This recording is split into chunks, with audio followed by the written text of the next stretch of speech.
Right now, somewhere in the world, someone is lying in the dark, making a list. Not on paper.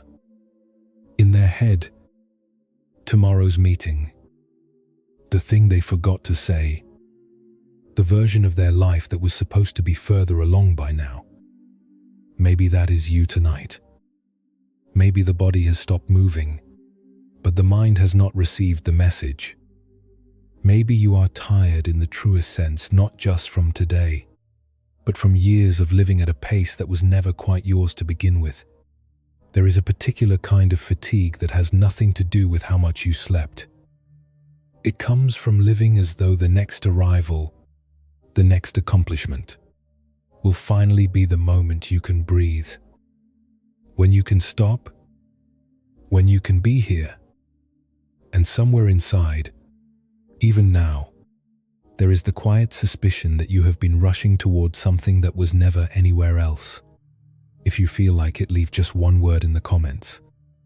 One word for what tonight feels like. No explanation needed. I have been sitting with these stories for a while now. There is one in particular about a man who once sank all his wealth to the bottom of a river and spent the rest of his days selling bamboo baskets that I keep returning to. Something in it I cannot quite put down. Tonight we travel through 10 Buddhist traditions that have been asking the same question for over 1,000 years. What if you are not behind? What if the rushing is the only thing that has ever made you feel lost? We will sit with the Korean Seon masters of Hyeonsa's mountain halls. We will walk beside a Tang dynasty layman who found liberation in chopping wood. We will follow a Vietnamese and a Tibetan scholar into the exile where he wrote his greatest work. We will meet a 9th century Chan master who answered every question the same way by pouring tea. These stories are contemplative in nature, not medical or therapeutic advice. So, wherever you are tonight, let your body find the position it has been quietly asking for. Let your shoulders drop. Let your jaw unclench. If your eyes want to close, let them. You do not need to stay awake to receive what these stories carry. You are already here. That is enough to begin.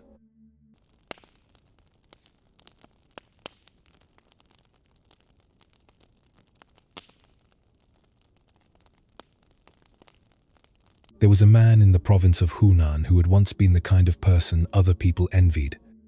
His name was Pang Yun, and for the first half of his life, he had been precisely what his family had prepared him to be.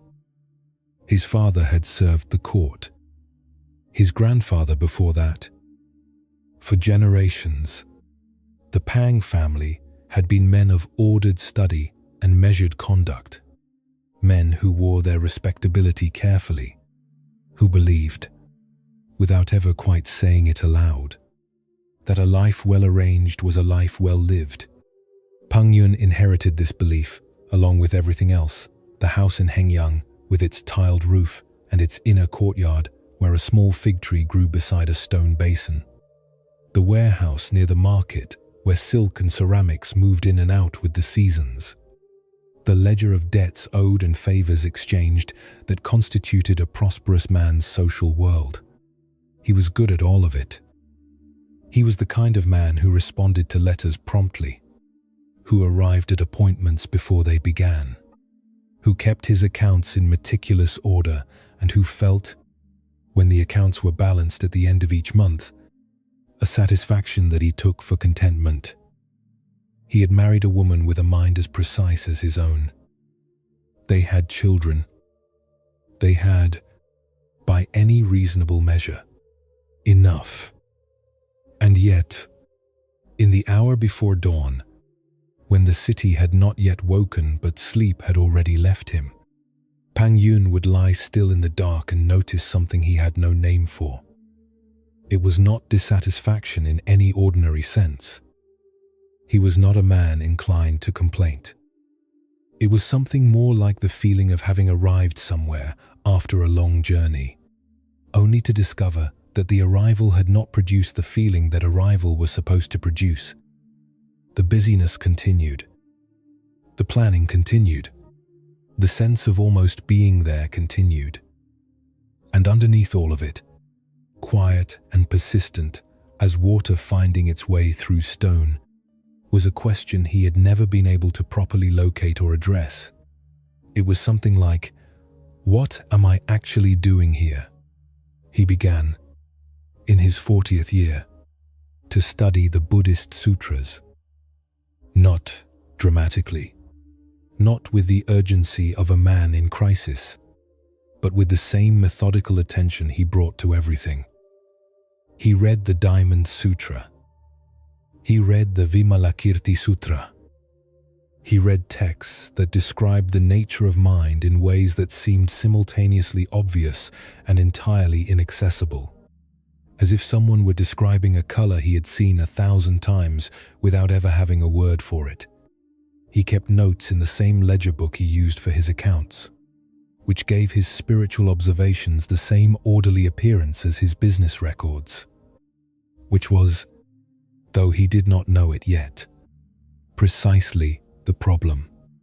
He was trying to acquire enlightenment the same way he had acquired everything else through diligence, organization, and the accumulation of sufficient understanding. The sutras kept suggesting that this approach was missing something fundamental. He kept reading them, hoping they were wrong. It was a monk passing through Hengyang who mentioned, almost as an aside, the name of Shitu Si Chien, a Chan master, living on Nanyue Mountain, perhaps 3 days' walk to the south. Not known for elaborate teachings or systematic instructions, known mostly for a quality that the monk described with a gesture rather than a word, a small opening of the hands, as if releasing something, as if the thing most needed was not more to hold but less. Pang Yun set out for Nanyu Mountain in the spring of his 45th year, leaving his wife in charge of the warehouse, which she was entirely capable of managing and which she managed. In the weeks of his absence, considerably more efficiently than he had, he walked. The road south from Hengyang ran through valleys that smelled in that season of turned earth and river water, through small villages where women dyed cloth in shallow basins and the color stained the drainage channels blue and red, through stands of bamboo that made a particular sound in the wind that had no equivalent in any human language. He walked faster than necessary. He had always walked faster than necessary. He arrived at destinations slightly breathless, slightly ahead of himself, as if his body consistently moved at a pace designed for some urgency that never quite materialized. He arrived at Nanyue Mountain with his questions organized. He had practiced how he would present them. He had considered the most precise language, the most philosophically grounded framing. He was, as he climbed the mountain path toward the place where Shitu could be found, composing and revising the question in his mind, the way a man prepares for an important negotiation. He found Shitu Si Chien seated in the shade of a large stone, doing nothing that could be described as doing anything. He was simply there, in the way a mountain is there, not performing stillness, not demonstrating peace, simply occupying the present moment with a completeness that made Pang Yun, standing before him, suddenly aware of how much space his own busyness took up. Pang Yun asked his question. He asked it with all the precision he had prepared. He said, "Who is the one who is not a companion to the 10,000 dharmas?" What he meant, translated from the philosophical language of the sutras into the language of his own sleepless mornings, was, what part of me is not caught in all of this? What is the awareness that exists before the planning and the arriving and the immediately planning again? Is there a self that is not in a hurry? Shito looked at him. His expression contained no urgency and no performance. Then, without speaking, He leaned forward and placed his palm gently but completely over Pang Yun's mouth. He held it there, not for a long time. Perhaps 10 seconds. Perhaps 15. Long enough. And then he removed it. Pang Yun stood very still. What had happened in those seconds was not something he could have described to another person. Not then, and perhaps not ever. The prepared questions were still technically present somewhere in his mind, but they had lost their forward momentum. Something in the gesture, the absolute simplicity of it, the fact that it required nothing from him, explained nothing, promised nothing, simply stopped. The outward flow of his reaching had produced a stillness that his weeks of sutra study had never approached. He stayed at the mountain for nearly a year. He did not spend that year mastering anything. He swept the courtyards of the monastery. He carried water from the stream. He sat in the hall with the monks during the hours of silent sitting and noticed, for the first time, that the very mind he had been trying to organize and improve and use as an instrument for acquiring enlightenment was also, in moments of genuine stillness, extraordinarily clear and peaceful without having been organized at all. Like a pool that only shows the sky when the water has stopped being stirred. He returned to Hengyang with something his wife noticed immediately and could not name. His children noticed it in the way children notice things before they have language for them, that their father moved through the house differently, that he paused more, that he seemed to actually be where he was when he was somewhere. But the house still felt wrong. Not wrong in the way of being unpleasant, it was a comfortable house, a well-maintained house. Wrong in the specific way that something feels when it represents a life you have outgrown without realizing it. The warehouse, the ledger, the carefully organized system of obligations and accounts, all of it now seemed to Pang Yun like a garment he had been wearing for 40 years that had never quite fit. Only he had been too busy moving to notice the constriction. He spent the better part of a year in this awareness, living in the house, managing the business, not knowing quite what to do with what he had seen. And then one morning, no different from any other morning on its surface, the same light coming through the same windows, the fig tree in the courtyard doing what it always did. Pang Yun gathered everything the house contained that could be carried, everything the warehouse held. All of it was loaded into boats and taken to the middle of the river and pushed over the side. Gone. Not given. Not donated. Not exchanged for merit. Simply released from the category of things that required his protection. His neighbors thought he had lost his mind.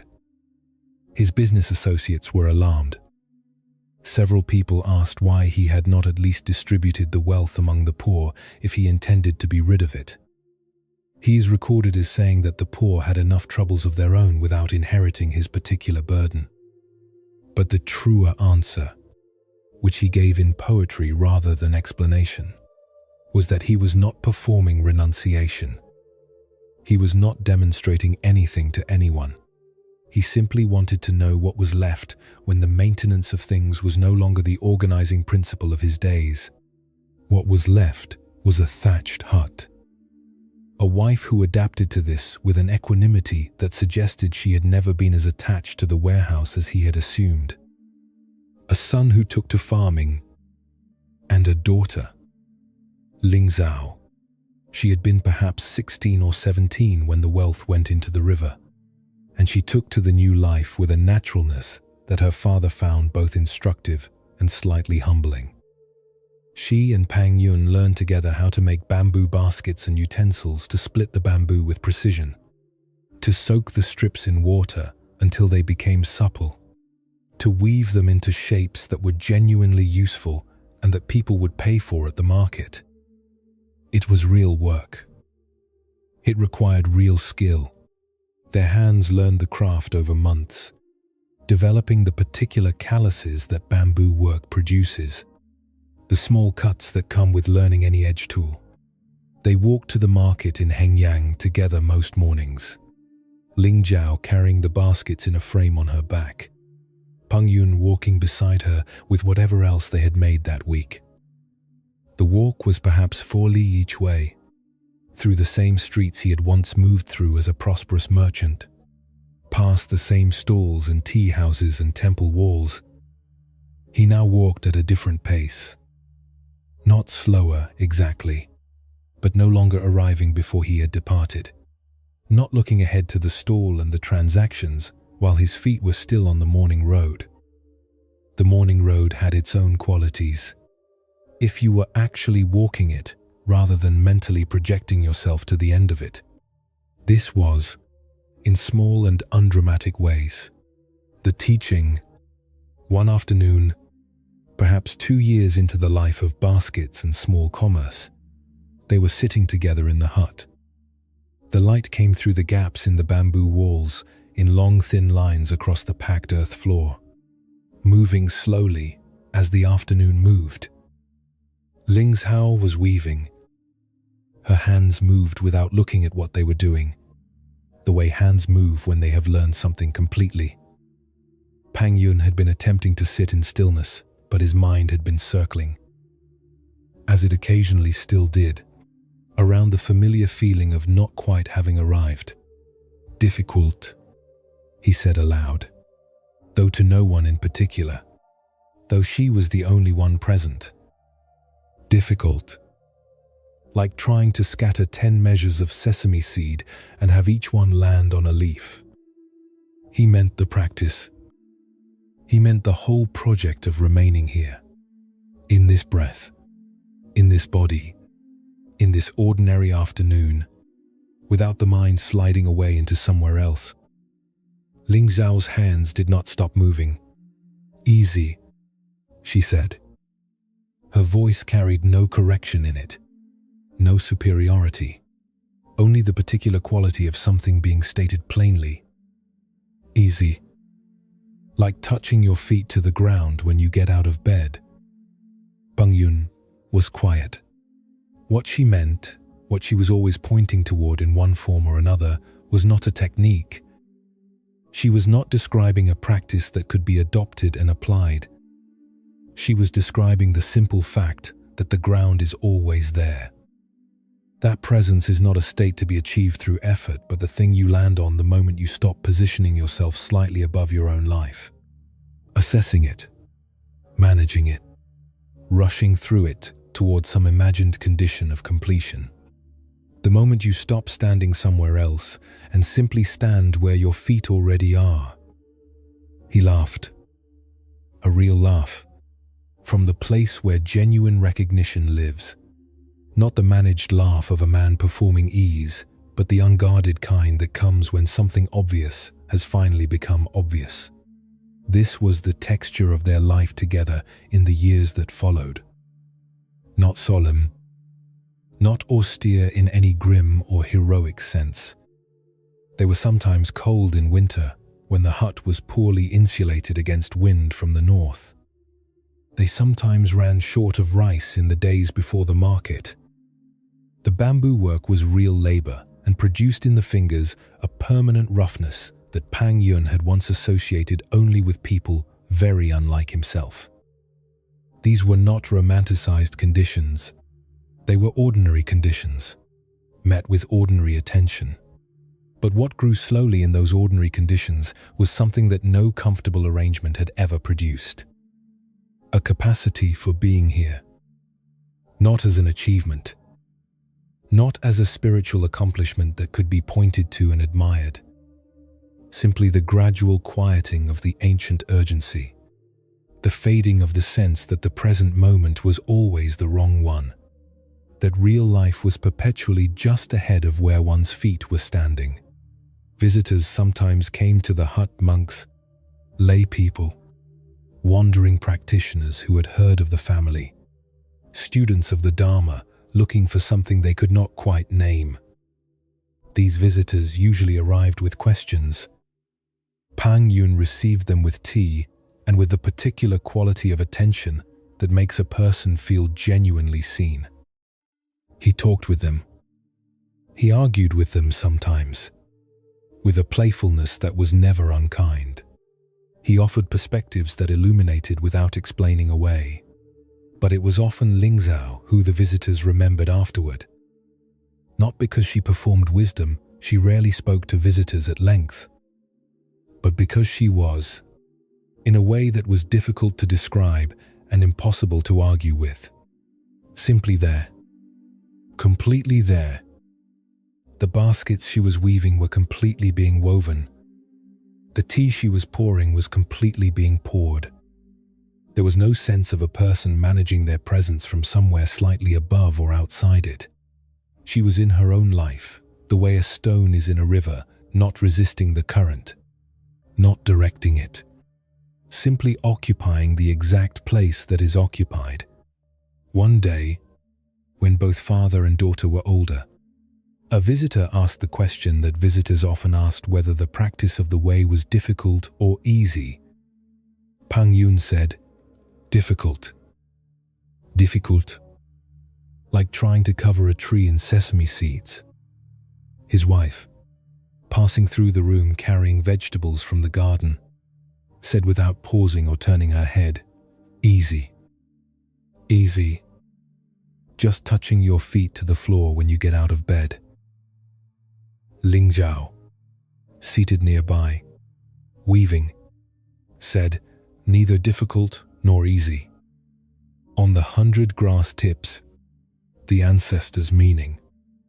The visitor sat in silence for a long while after this, not because he had received an answer he could write down and study, but because 3 responses to the same question, each completely sincere, each pointing from a different angle at the same unspeakable thing, had opened something in him that no single formulated response could have reached.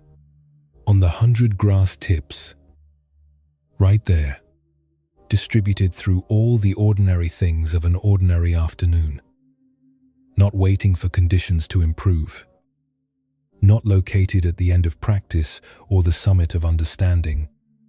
Here, in the weight of the basket, in the movement of the weaving hands, in the passing footsteps of a woman who had found the way in her own garden and never thought it necessary to announce it. This is what they discovered in the years of bamboo and baskets and market walks and small commerce. That the life you are living, not the improved version, not the future arrival, not the state of mind you will inhabit when you have finally meditated enough, or understood enough, or become enough, but this one, exactly as it is, with all its unresolved questions and ordinary mornings, is already the place. The whole long journey of Pang Yun's life, from the silk merchant's house, to the river, to the mountain, to the thatched hut, did not end in some extraordinary place. It ended in the completely ordinary discovery that where he had been standing all along was already where he needed to be. He had just been moving too quickly to notice. Notice, now, the weight of the blanket or the sheet over your body. Feel its exact heaviness. Not heavy in any effortful sense, just there, just present, just real. Your breath is moving without your management of it. Your body is doing what bodies do in the dark, the long, steady work of being alive, which requires nothing from you tonight except the willingness to be in it. Difficult, easy, neither difficult nor easy. On the 100 grass tips right here, right now, in this ordinary breath, in this ordinary room, in this ordinary night that is also looked at in the right way, completely sufficient, completely whole, already arrived. Let your shoulders drop, just a little more than they were. Let your jaw unclench. Let the hands open if they have been holding something. You do not need to stay awake to receive what these stories carry forward. And as the sound of Lingzhao's weaving fades gently into the dark, we travel now to a different kind of urgency. To a man named Gampopa, who walked across Tibet carrying the particular desperation of someone who has looked clearly at impermanence and feels suddenly that there is no time at all. A man for whom slowing down was not a pleasant idea, but a teaching he could not yet understand until, on a stone bridge at the edge of a mountain, his teacher called him back for one final lesson that used no words at all.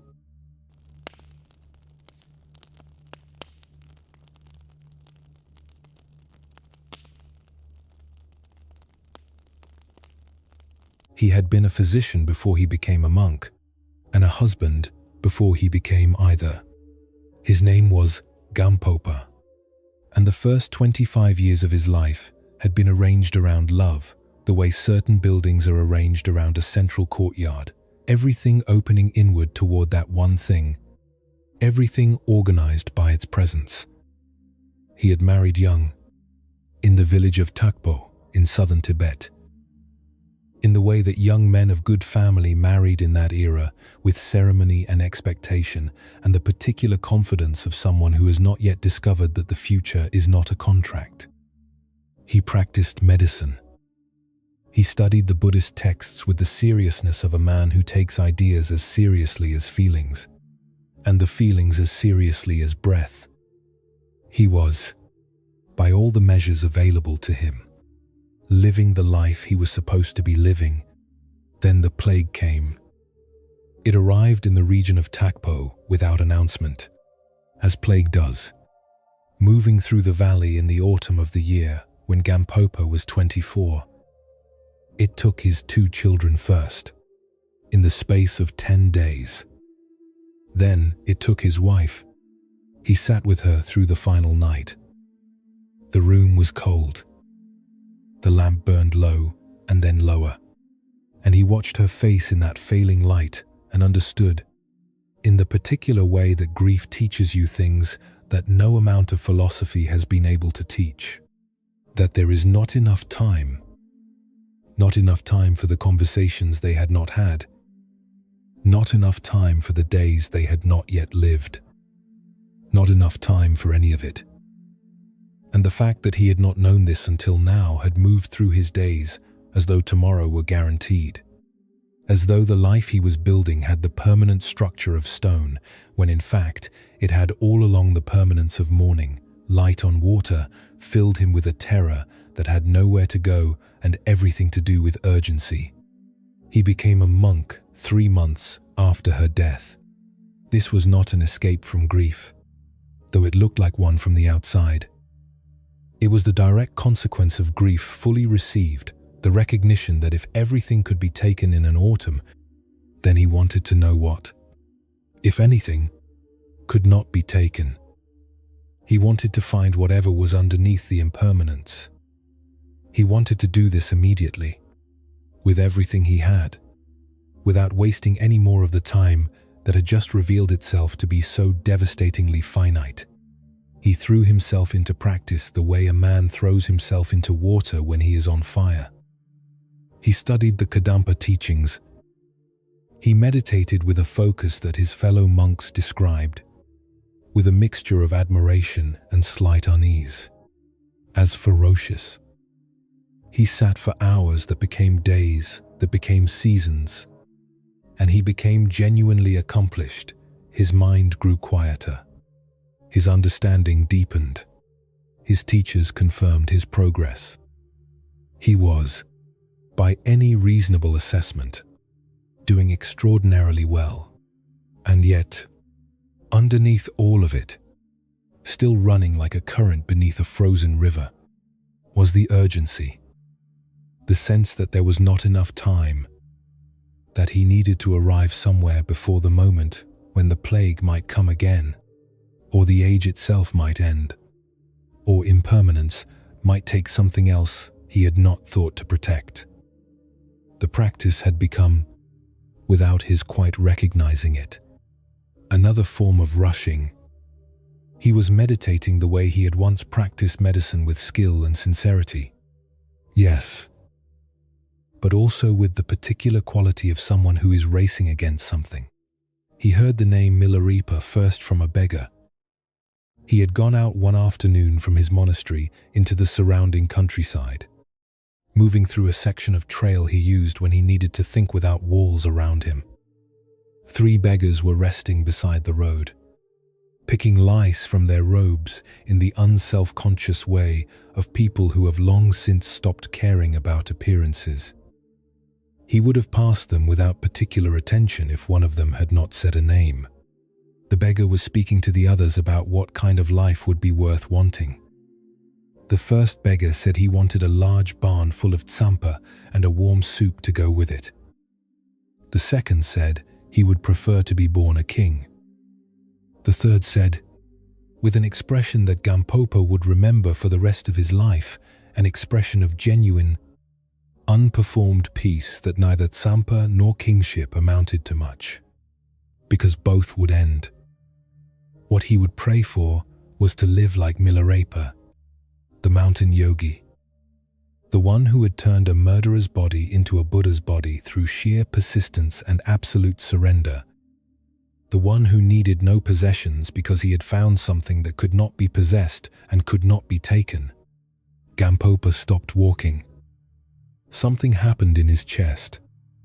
Not a thought, but a recognition, the feeling of a key that has found, after years of searching, the exact lock it was made for.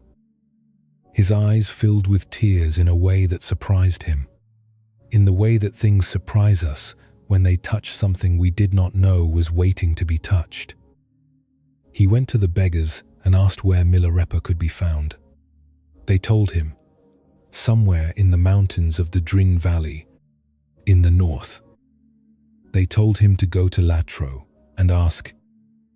And then, when he returned the next morning to ask them more, they were gone as completely as if the road itself had absorbed them, and Gampopa was left with a direction and a name and the absolute certainty that he needed to go immediately. He walked for many days. The route north from his monastery crossed several mountain passes where the air grew thin and the cold bit through his monk's robe with a persistence that had nothing philosophical about it. He became lost more than once. He went without adequate food for stretches that would have discouraged a man less possessed of urgency. But the urgency was the very thing carrying him. The same urgency that had driven him into the monastery now drove him north through cold and altitude toward a cave in a mountain where someone was said to have found what he was looking for. He arrived at Milarepa's cave in the valley of Drin in the middle of a winter that had already taken hold of the landscape completely. The mountains were white. The paths were narrow. The cave itself was small and dark, and inside it sat a man in cotton robes, thin as a winter branch, with eyes that were entirely still. Milarepa looked at him for a long moment. Then he said that he had been expecting him. He said this not as a performance, but as a simple statement of fact, in the way you might say that you had been expecting rain when the clouds had been building all morning. He had dreamed, he told Gampopa, of a yellow bird flying south from the mountains and landing on a great peak. He had understood what the dream meant. He had known that a physician from Dakpo would come. Gampopa sat down. He had so many questions. He had organized them during the months of walking the way he had once organized the sutra texts carefully, by category, in the order that seemed most logical. He was ready to receive teachings. He was ready to practice whatever was given. He was ready, in the fullest sense, to become what he needed to become as efficiently as the practice would allow. Milarepa looked at him with something that was not quite amusement and not quite compassion, but lived in the territory between the two. He poured tea. He asked about the journey. He asked whether Gampopa had eaten enough. He asked, with genuine attention, about the condition of the passes north of Latro, whether the ice had been bad this year. Gampopa answered these questions with a patience that was not entirely patient. He was waiting for the teaching to begin. This, of course, was already the teaching.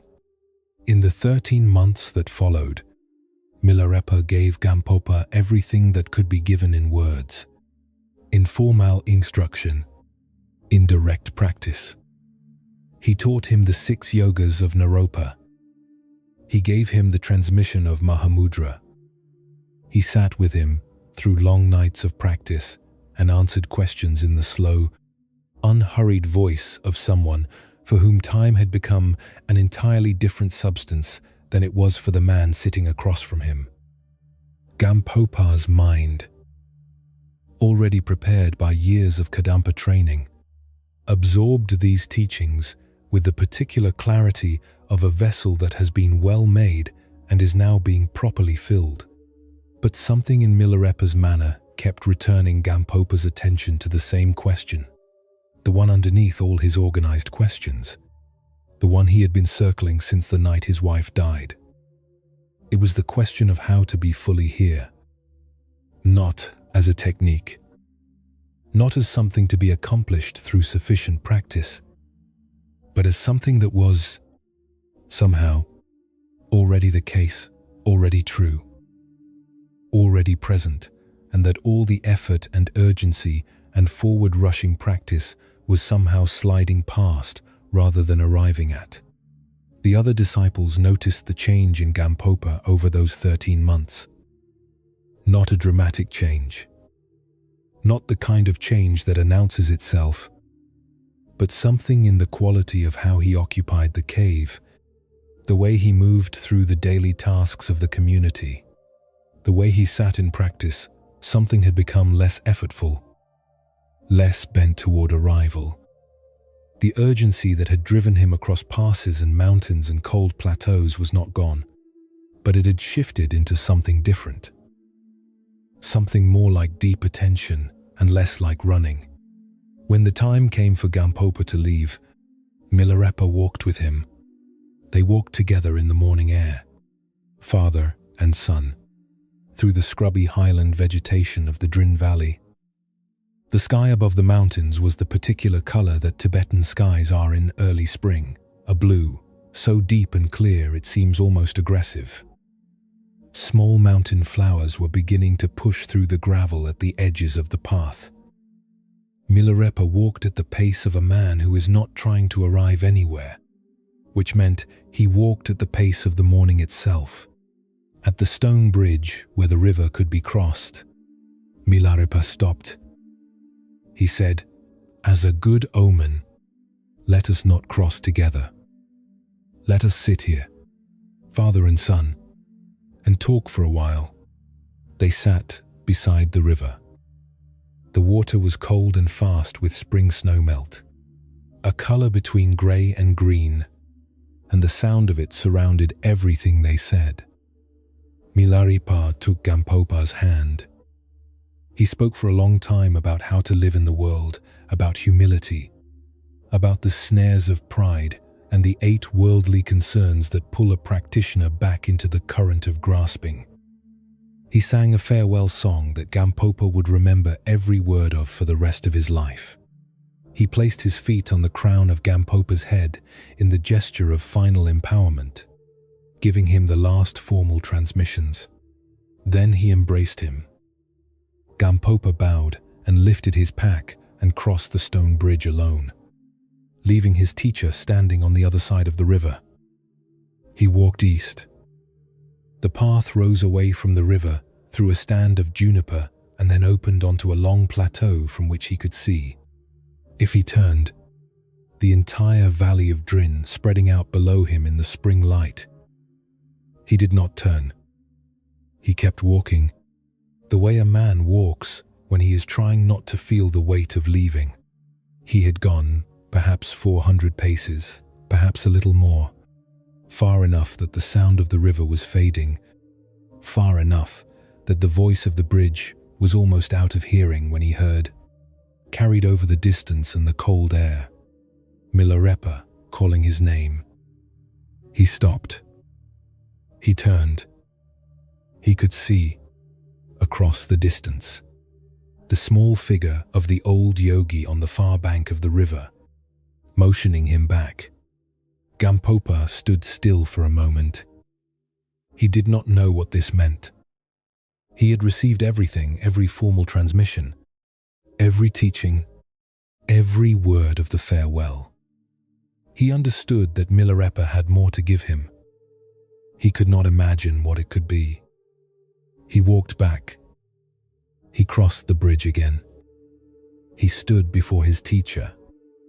Milarepa's eyes were bright, brighter than usual, with something that might have been humor and might have been love, and was, almost certainly, both at once.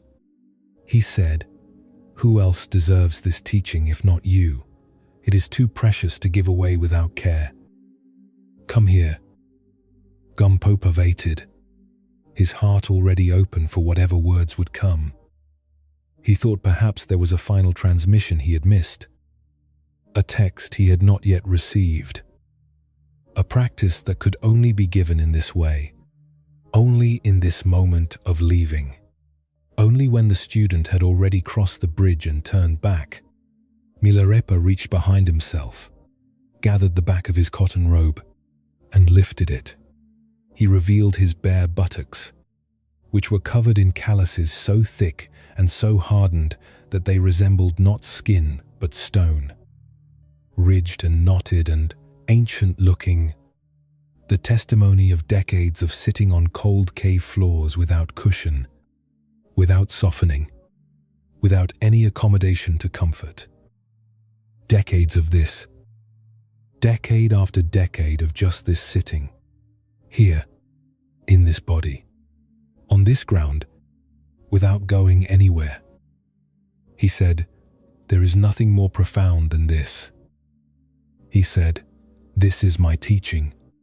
He said, "Whether you become a Buddha depends entirely on this kind of effort, the effort of remaining completely, patiently, without urgency, in the place where you are, not because you have arrived, not because you have finished, but because here is where the practice lives.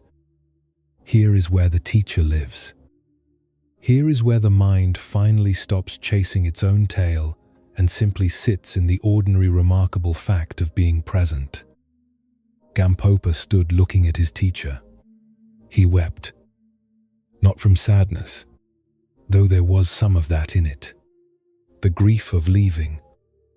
He wept from something closer to recognition, the same recognition he had felt on the road when the beggar spoke Milarepa's name, when something inside him had known before his mind had formed the knowing.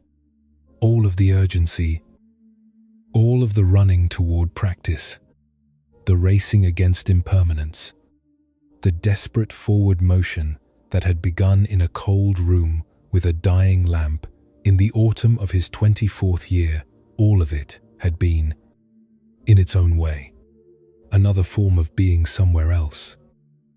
The body had stayed, but some part of him had been constantly crossing bridges, constantly moving toward the next thing, the next arrival, the next moment when he would finally have the teaching he needed.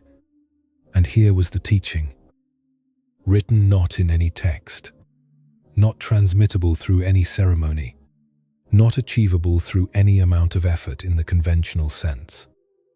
Written instead in the body of an old man who had spent 40 years in caves and emerged not somewhere else but here, more completely, more permanently, more irrevocably here than anyone Gampopa had ever encountered. He bowed. He crossed the stone bridge one final time. He did not look back again, but he carried with him, in the exact place in the chest where grief and recognition and love all live together without distinction, the image of those calloused places. The patient, unhurried, decade-long testimony of a man who had discovered that the most radical thing a human being can do is stop trying to be somewhere other than exactly where they are. This is the teaching that lives in the pause between one breath and the next. Not there. Here. Not then. Now. Not the version of this moment you will be in when you have rested enough, understood enough, become enough. This moment, exactly as it is, with the mind exactly as it is, wandering and imperfect and alive and already here. Feel the surface beneath you now, the weight of your own body, patient and present, doing nothing more complicated than existing in this particular moment of this particular night. That weight, that simple, grounded, ordinary weight is the whole teaching written in the language of flesh and breath. Let it hold you. You have already crossed the bridge. You are already on the other side. There is nothing ahead that is more real than this. And as that knowing settles very slowly downward from the mind into the body, we travel now toward a city of merchants and noise and commerce, to a different kind of teacher. Not a yogi in a cave, not a layman with bamboo baskets, but a man who had already given up everything and sunk to the bottom of his own river of confusion and found, when his teacher placed one silent palm over his mouth, that the question had answered itself. His name was Pei Siu, and his teacher was Huangbo. And what happened between them in a garden at the edge of the Tang dynasty capital will arrive in just a moment. But first, come back, very gently, to your breath. Feel your ribcage moving, in and out, and in. The breath does not rush. It does not try to arrive anywhere. It simply moves, rising, falling, here, here, here. Let your legs be heavy. Let the heaviness be welcome. Let this moment, with all its ordinary completeness, be enough.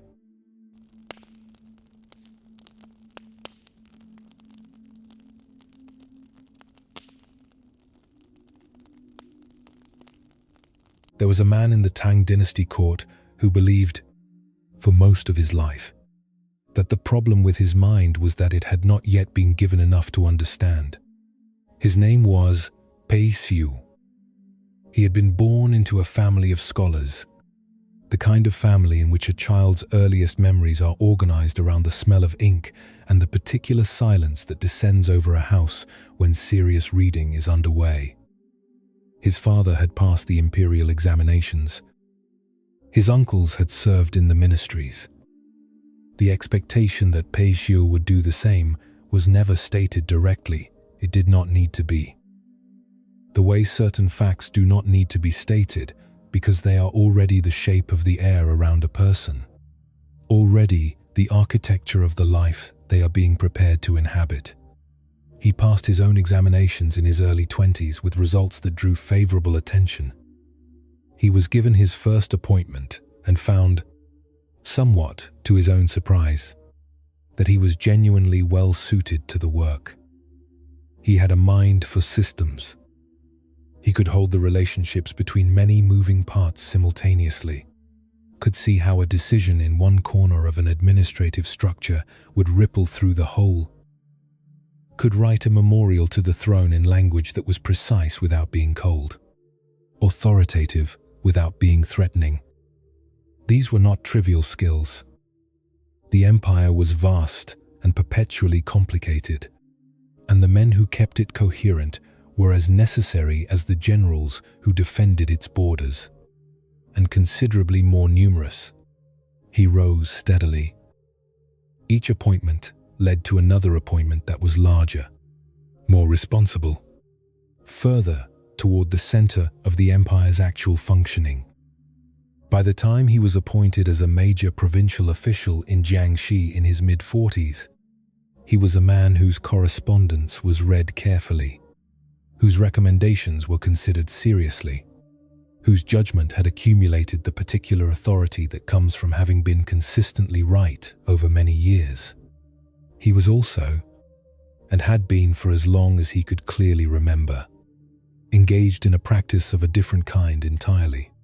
He had turned to the Buddhist teachings as a young official, during the years when his career was ascending most rapidly and when the days were fullest and when, paradoxically, the question that underlies all other questions had begun to make itself most insistently felt.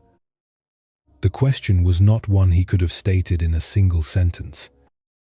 It had more the character of a persistent sensation, a kind of low, barely audible hum beneath all the productivity, beneath the correctly executed appointments and the carefully drafted memorials and the satisfaction of problems properly solved. A sensation of something not quite accounted for, something present in the hollow at the center of an otherwise extremely full life. He read the Diamond Sutra first, then the Platform Sutra of the Sixth Patriarch.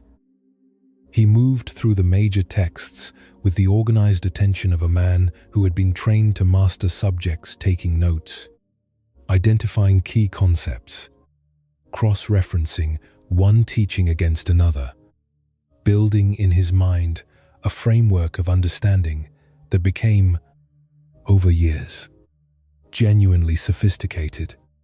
He could discuss the nature of Buddha mind with other educated laymen and with monks and hold his ground in the conversation. He could explain, with clarity and some elegance, the doctrine of no self, the relationship between form and emptiness, the manner in which the ordinary mind and the enlightened mind are described in the major texts as ultimately not two different things.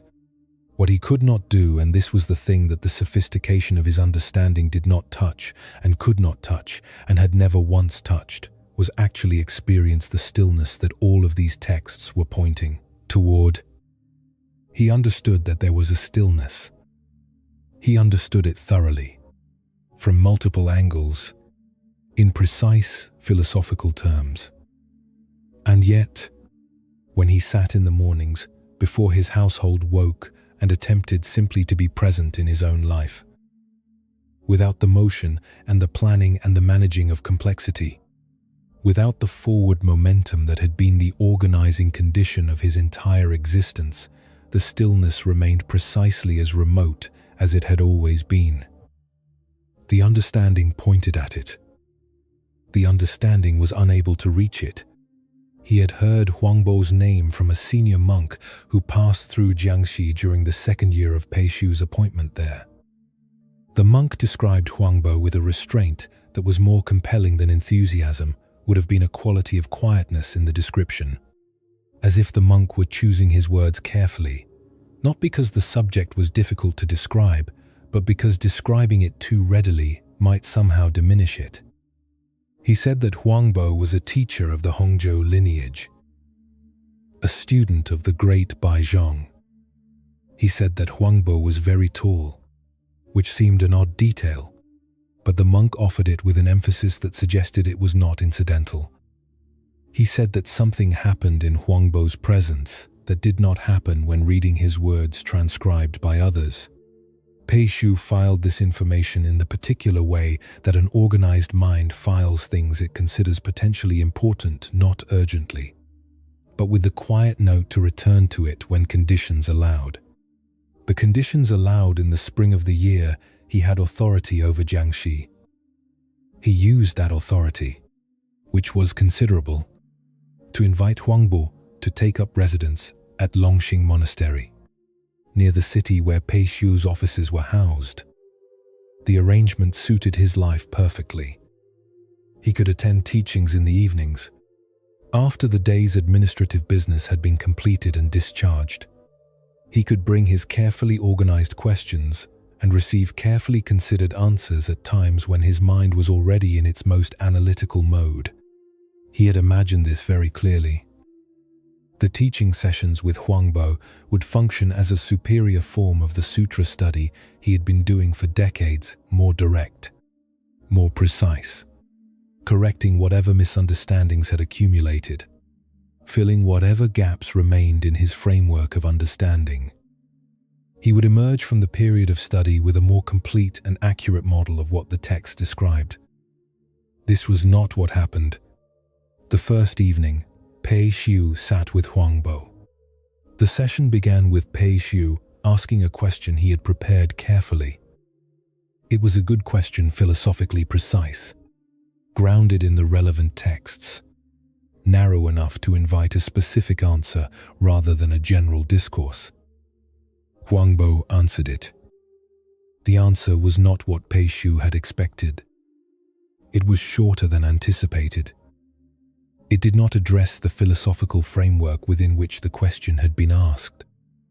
It seemed, on the surface, almost to misunderstand the question, and yet, when Pei Xiu went back to his chambers that night and wrote it down alongside the question it had been given in response to, he found that he could not quite explain why it felt wrong. It did not feel wrong. Exactly. It felt like something his framework of understanding was not equipped to receive properly. Like a kind of light that his eyes were not yet calibrated to see. He came back the following evening with another question, and another the evening after that. What emerged over the weeks and months of these sessions was not what Pei Xiu had planned for and could not have planned for, because planning itself was precisely the problem being addressed.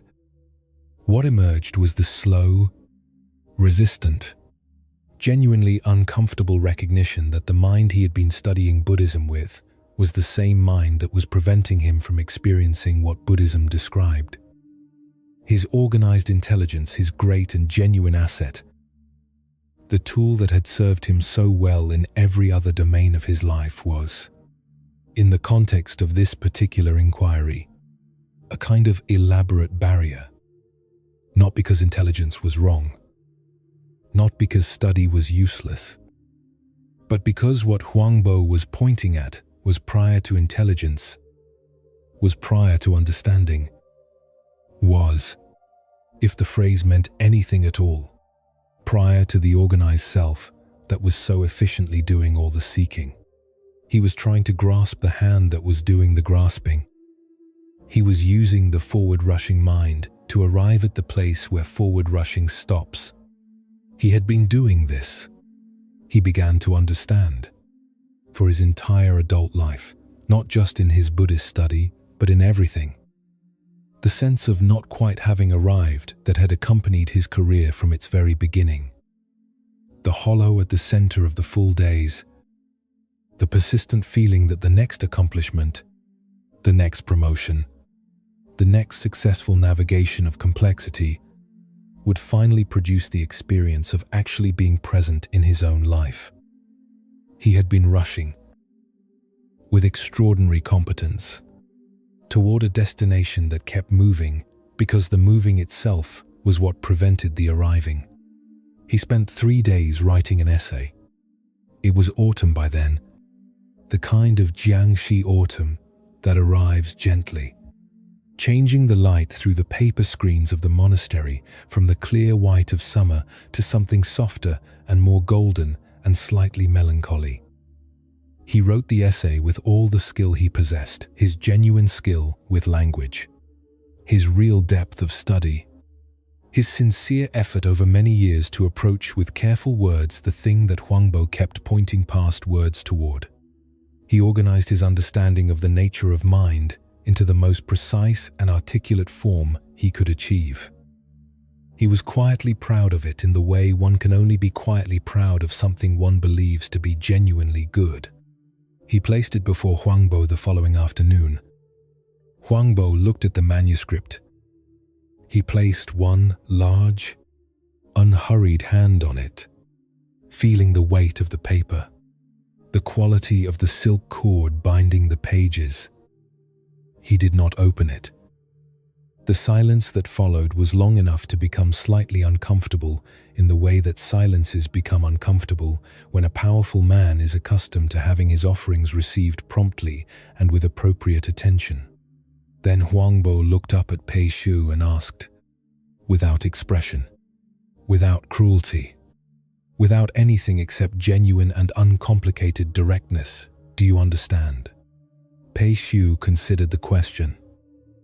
He had written the essay precisely to demonstrate his understanding. The essay was the understanding, made visible and organized and available for review. But he was, underneath all the competence, a fundamentally honest man. And the honest answer was the one he gave: "I do not fully understand.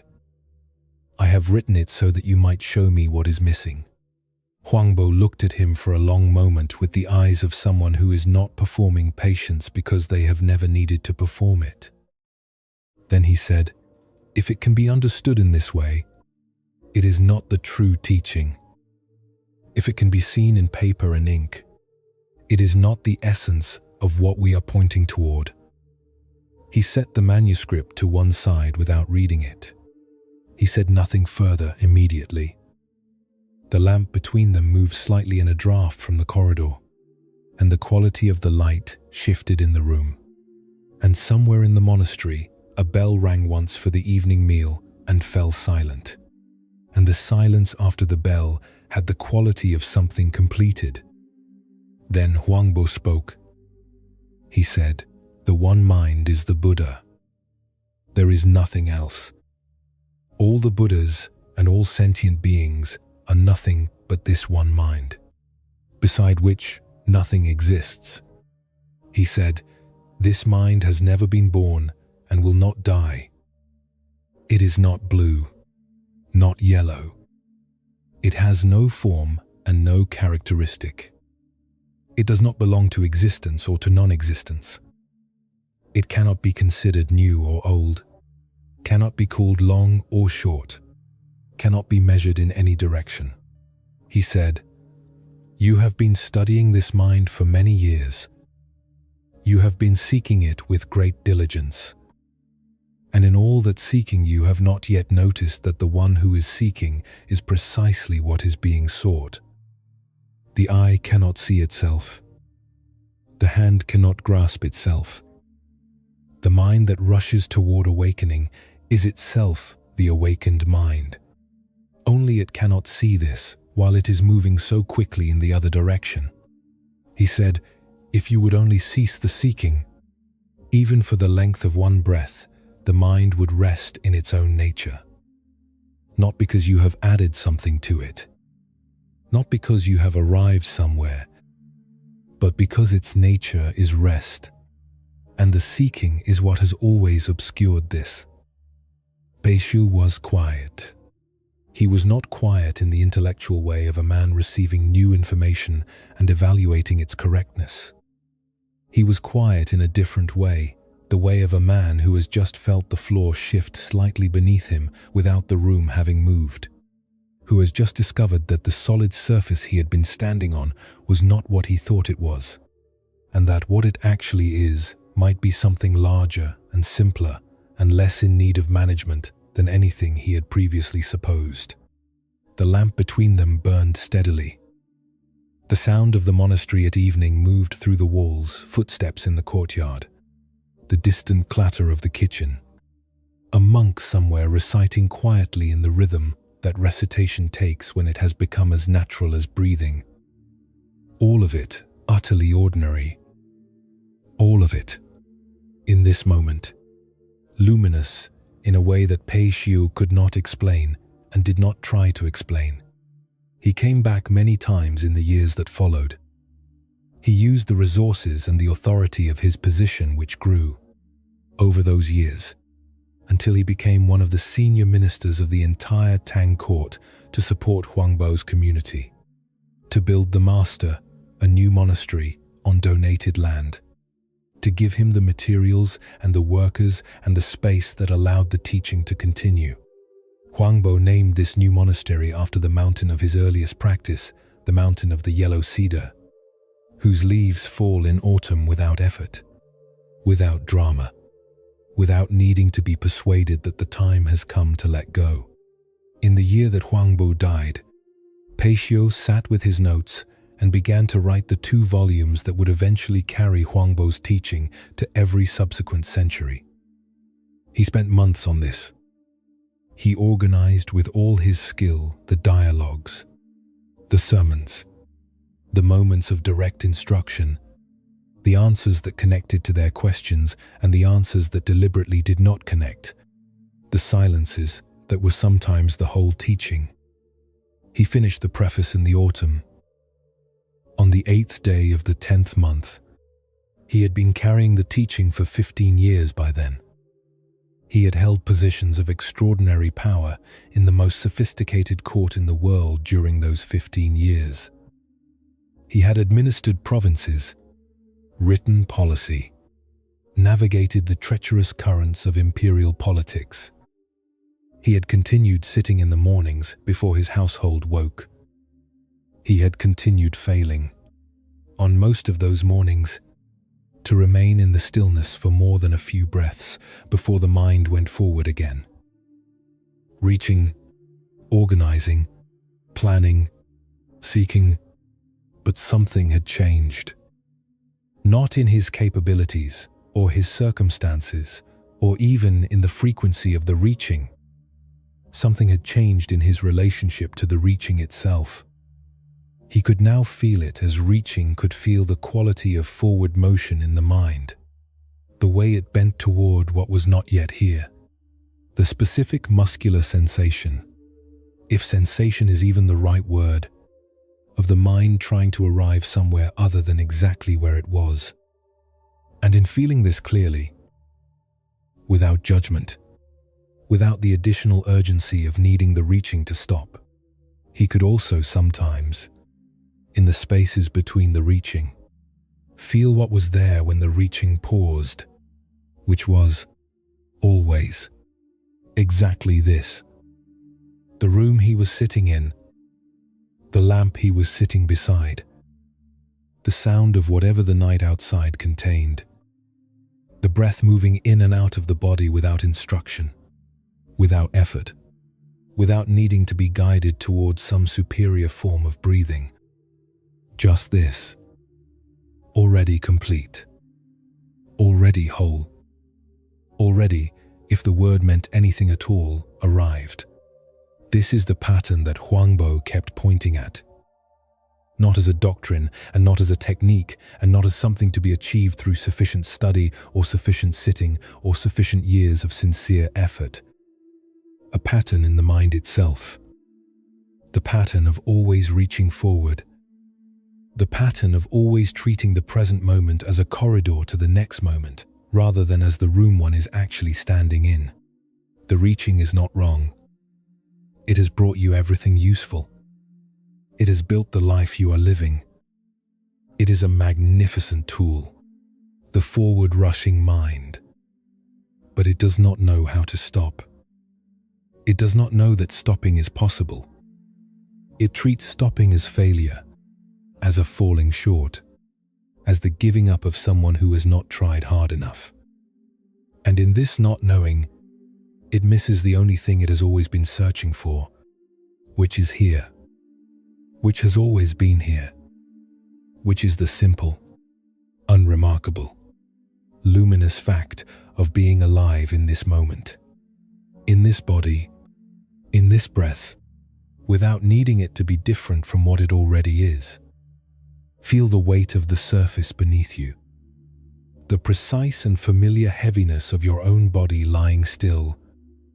Your breath has been moving this entire time without your management of it rising, falling, doing its work in the patient dark without needing to arrive anywhere.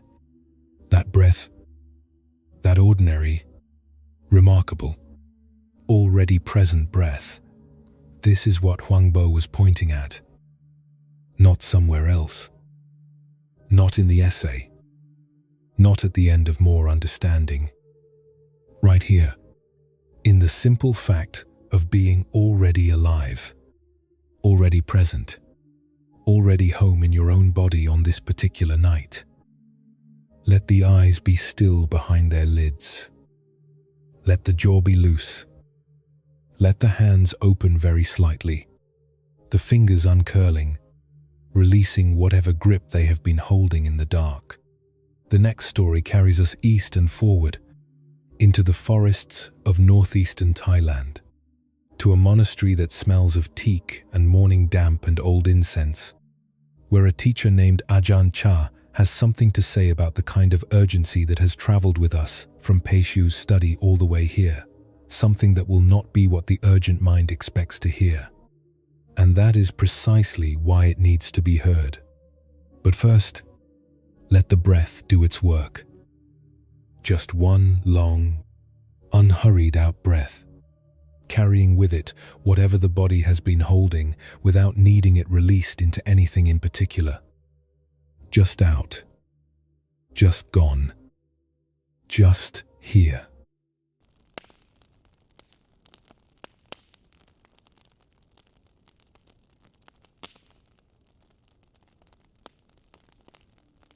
He had flown across the Pacific with a notebook full of questions and the absolute certainty that he was the kind of person who, given the right teacher and the right conditions, would make rapid progress.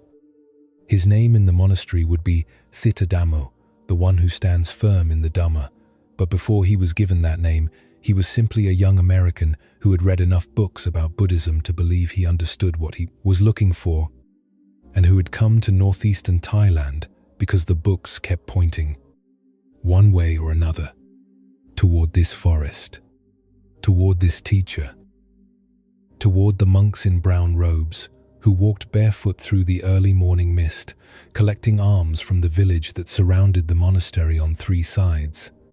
He had grown up in a family that moved quickly. His father was a businessman of the kind that businessmen in certain American decades were always slightly ahead of himself, always planning the next quarter while the current quarter was still in progress, always treating the present moment as raw material for the future rather than as something worth inhabiting for its own sake. The son had absorbed this quality without knowing he had absorbed it.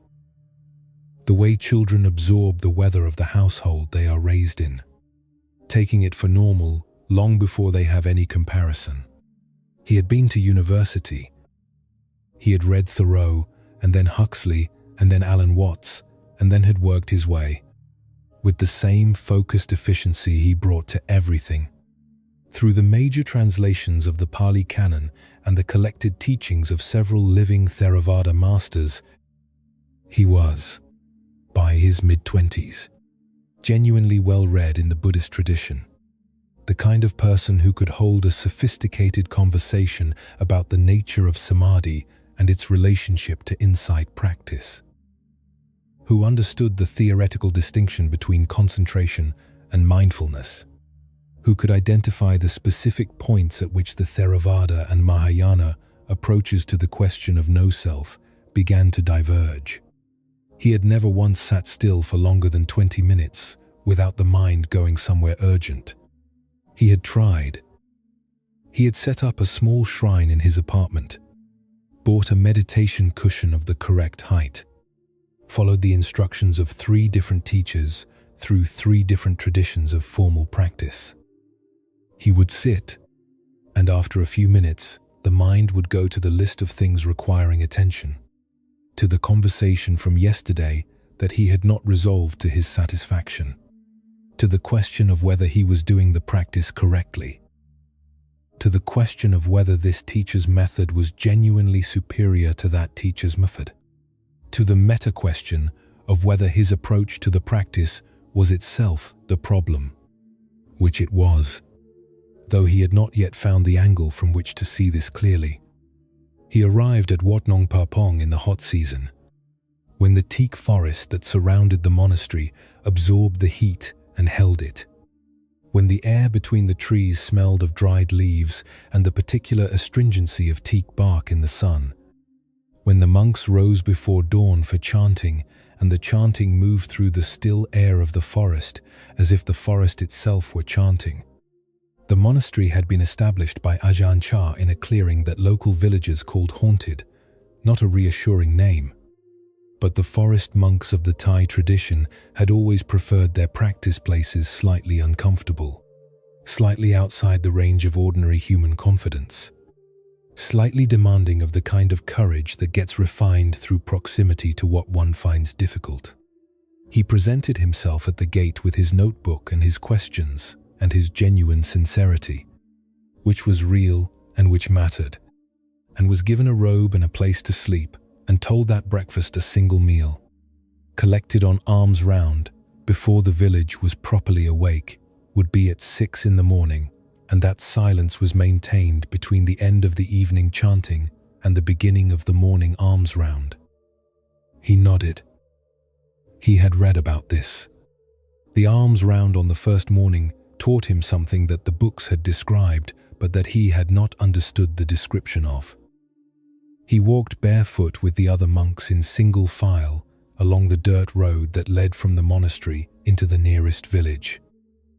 The road was red laterite, still cool in the early morning, with the particular texture of red earth that has been walked by many feet over many years. The sun had not yet cleared the tree line. Birds were beginning in the branches overhead. The village women were already at their gates with rice and vegetables, kneeling as the monks passed, placing food in the bowls with the seriousness of people performing an act that is genuinely important to them. He walked. He held his bowl.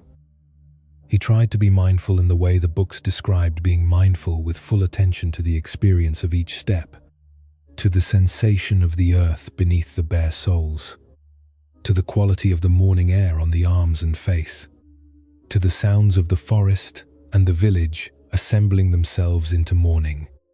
And the mind went immediately and completely, and without asking permission. The mind went to how long the alms round would take, to whether he was holding the bowl correctly, to whether the other monks had noticed his incorrect bowl holding, to whether Ajahn Chah had yet identified him as a student of particular promise, to whether he would have the opportunity for a private interview today, or whether he would need to wait several more days. To the question of whether waiting several more days was itself a practice or merely an obstacle. By the time he returned to the monastery with his bowl, he had spent the entire alms round somewhere other than the alms round. He ate. He washed his bowl. He was assigned to sweep a section of the monastery grounds, the path between the large meditation hall and the kitchen. Perhaps 40 meters of flat dirt, clear of leaves and small branches each morning. He swept it. He swept it the next morning and the morning after that. The leaves returned each night from the teak trees. He swept them away each morning. He was, privately, waiting for the real teaching to begin. After the first week, he requested a private interview with Ajahn Chah. He was brought to the teacher's kuti, a simple wooden structure on low stilts among the trees, with a covered porch where Ajahn Chah often sat in the evenings, receiving visitors. The teacher was a compact man with a round face that seemed, at first glance, simply pleasant and unremarkable. And then, after a moment in his presence, something else, a quality of absolute settledness, like a stone that has been in the same river for so long that the river has learned to flow around it, not through it. The young American sat across from him. An interpreter was present, a Thai monk who had studied English.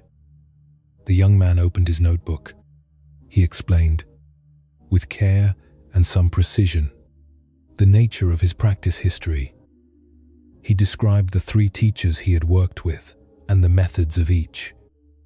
He described the specific difficulties he encountered, the mind's tendency to go immediately into planning and analysis, the frustration of watching the meditation session pass in a blur of mental motion, the gap between his understanding of what the practice was supposed to do and what it was actually producing in his experience.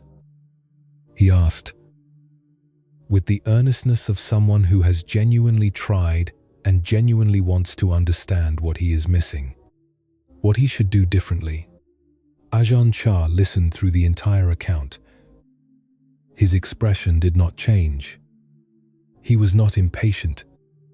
He was not sympathetic in the performed way that some teachers are sympathetic, nodding and validating before redirecting. He simply listened, completely, in the way of someone for whom listening is not a preparatory activity that precedes the real activity of responding, but is itself the full engagement of one's whole being with another person's whole being. When the young man finished, Ajahn Chah was quiet for a moment. Then he said, through the interpreter, with the particular simplicity that was his most characteristic quality as a teacher, "You are trying to run away from your mind. This is why you cannot find peace. You cannot run away from your own mind. Wherever you go, it comes with you." The young man nodded. He had read this. He said, respectfully, that he understood this in principle, but that the practice of returning to the present moment still seemed very difficult to sustain. Ajahn Chah looked at him without impatience and without the faintest quality of condescension. He said, "You are in a hurry. You have been in a hurry your entire life. Now you have come here to be in a hurry toward enlightenment. The mind that was in a hurry before, it is still in a hurry. It is just now in a hurry in a different direction." He paused. The evening birds in the teak forest were beginning. Somewhere in the monastery a bell rang, light and precise, and the sound moved through the trees and faded into the stillness that came after it, which was not the absence of sound but the presence of something that sound had momentarily interrupted and then restored. He said, "Your suffering is not a problem to solve. It is a thing to understand. These are very different activities. Solving is fast. Understanding is slow. You cannot understand something by running past it." He said, "This monastery is not a place where you will find peace. Peace is not here. It is not in any monastery, not in any teaching, not in any technique. It is in you, already, underneath the running. Our work here is not to give you peace. It is to show you where you are running, so that you can stop." The young man was quiet. He had not expected this. He had expected, though he could not have said exactly what, some more specific instruction perhaps, some adjustment to his technique, some indication of what he was doing wrong that, corrected, would bring him closer to what he was seeking. He had not expected to be told that the seeking itself was the running. In the months that followed, he swept the path between the meditation hall and the kitchen every morning. He rose before dawn for chanting. He ate one meal from his alms bowl and washed the bowl and swept the path and sat in the afternoon and walked in kinhin meditation in the evening and sat again at night. The days were extremely simple.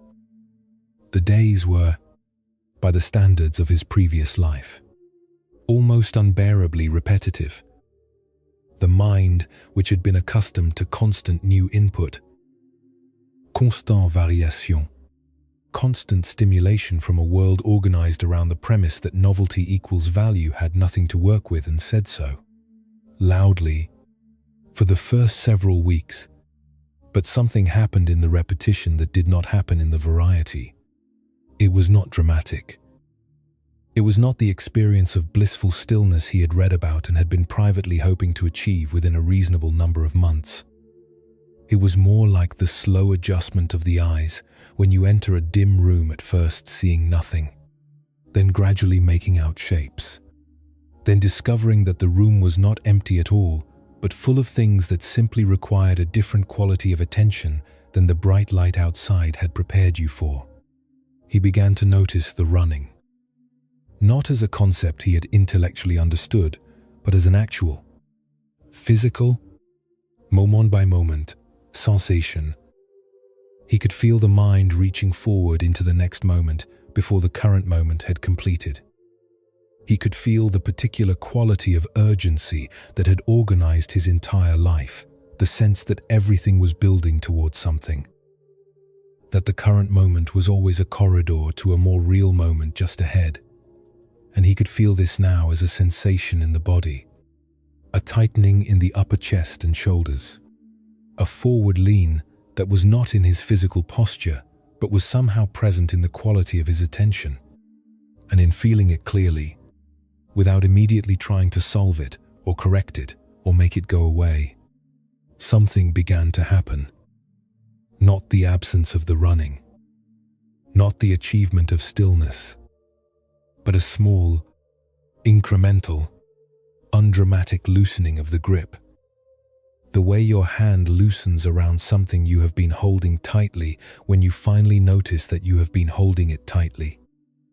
One morning, sweeping the path, he stopped. He did not stop because anything had told him to stop.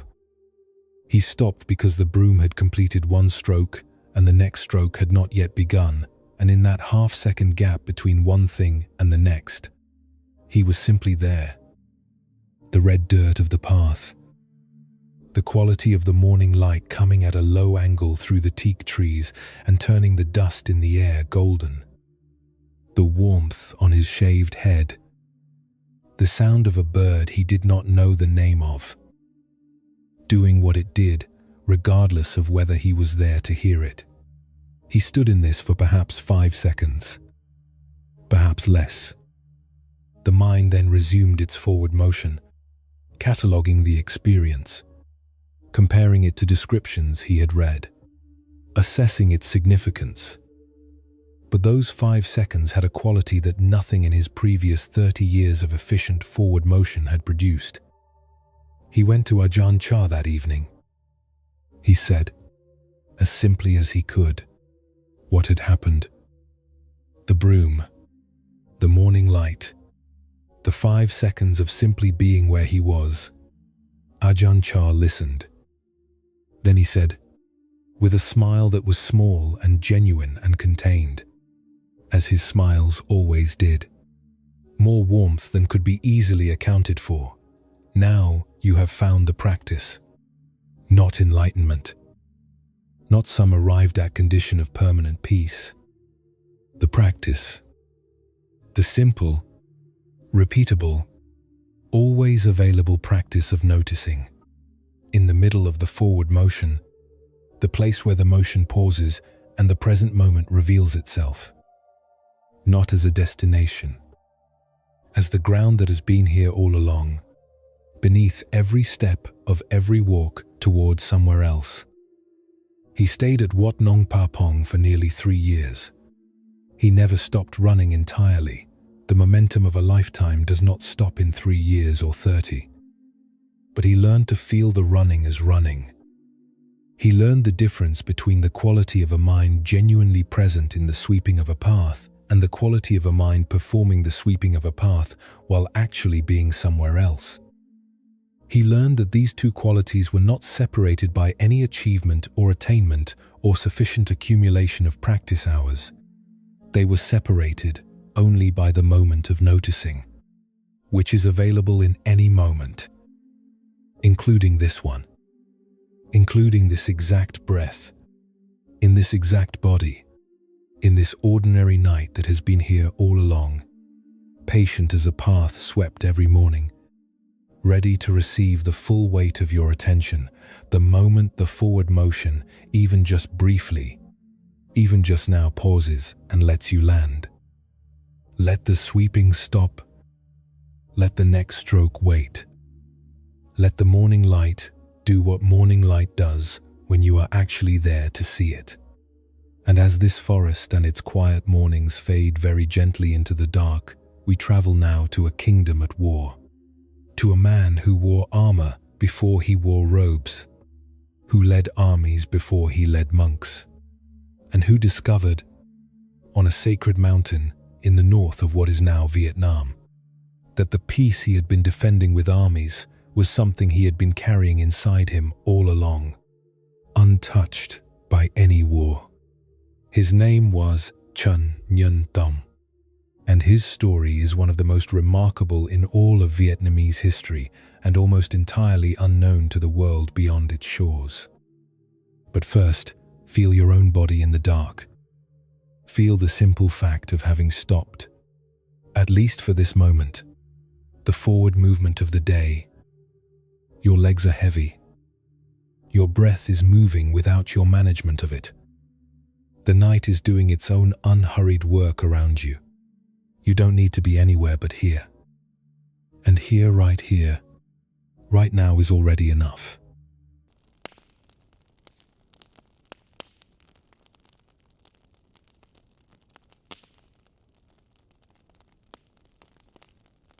There are men who spend their entire lives being prepared for one thing, and who discover, in the middle of it, that they were always made for something else entirely.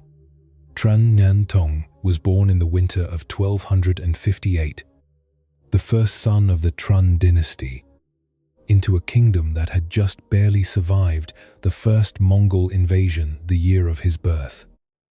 He came into the world during a time when the air itself seemed to carry the memory of armies, the smell of smoke and river mud, the sound of the capital rebuilding itself after the invaders had been driven back, the particular thinness in the faces of people who have recently seen what armies can do when they reach a city that was not yet ready to receive them. His grandfather had led the resistance. His father had fought beside him. The dynasty had survived.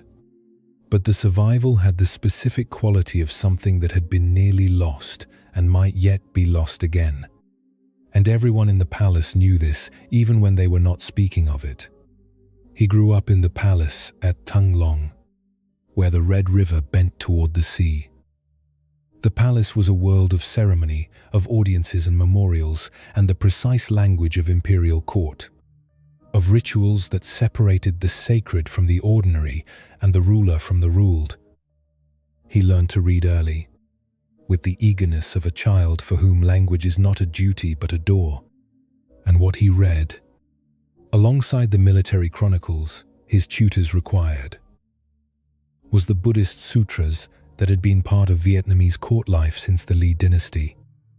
He read about the nature of mind. He read about impermanence and the cessation of suffering.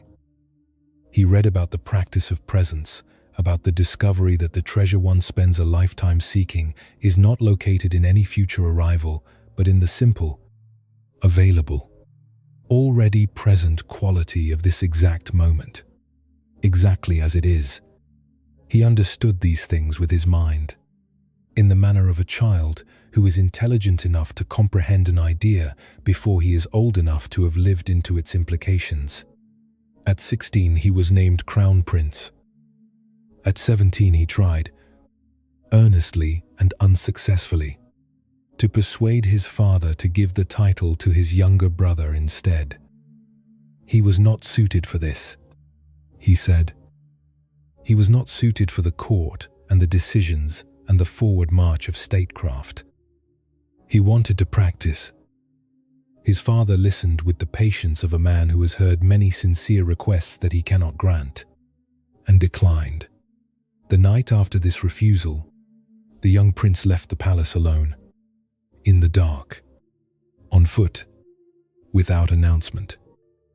He walked to the mountain monastery at Dong Khu and arrived at dawn, telling the abbot only that he had come to practice. He had been walking all night, and he was neither tired nor hungry in any way. He could feel through the particular clarity that comes from having made a decision that aligns the whole self in one direction. He sat in the morning hall with the monks and chanted the sutras and the sound of his own voice in that hall, surrounded by the voices of men who had chosen this, was the closest he had yet come to the experience the texts described. By mid-morning, the palace guards had found him. He returned without protest. He understood that this was not yet the time, but he carried the memory of that morning hall for the rest of his life. The way you carry something small and dense that weighs more than its size suggests. He was 20 years old when he accepted the crown. He was 26 when the Mongols came again.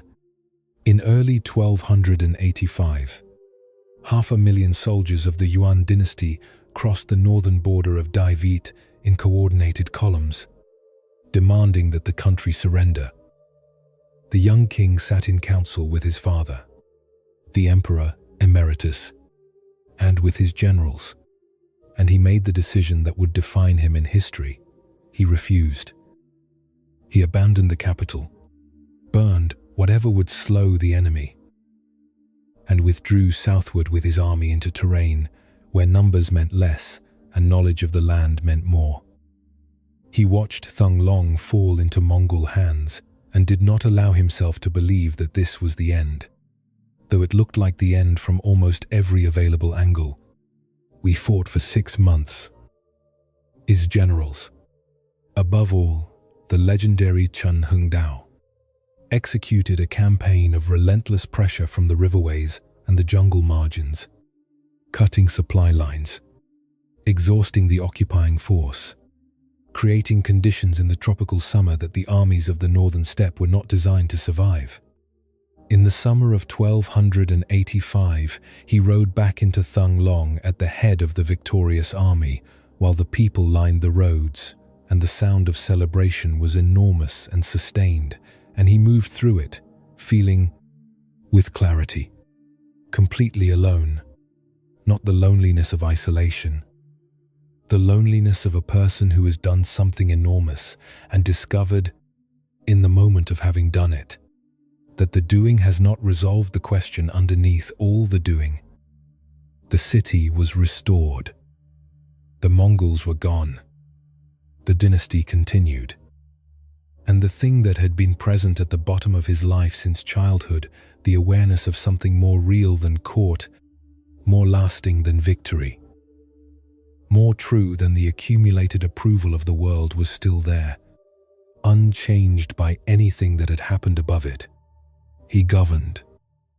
He governed with genuine care and considerable skill, relaxing tax policy to give the country time to recover, postponing military campaigns, attending to the welfare of the poor with a seriousness that his court sometimes found puzzling in a man whose military reputation should, they felt, have produced a different set of priorities. He continued studying with Tui Trung Tung Si, the layman of supreme wisdom, who had also fought the Mongols and who had also found, on the other side of battle, that the answers which mattered most were not the ones that battle provided. Tui Trung Tung Si taught with the directness of a man who has stopped being interested in impressing anyone. He taught that the Buddha was not outside.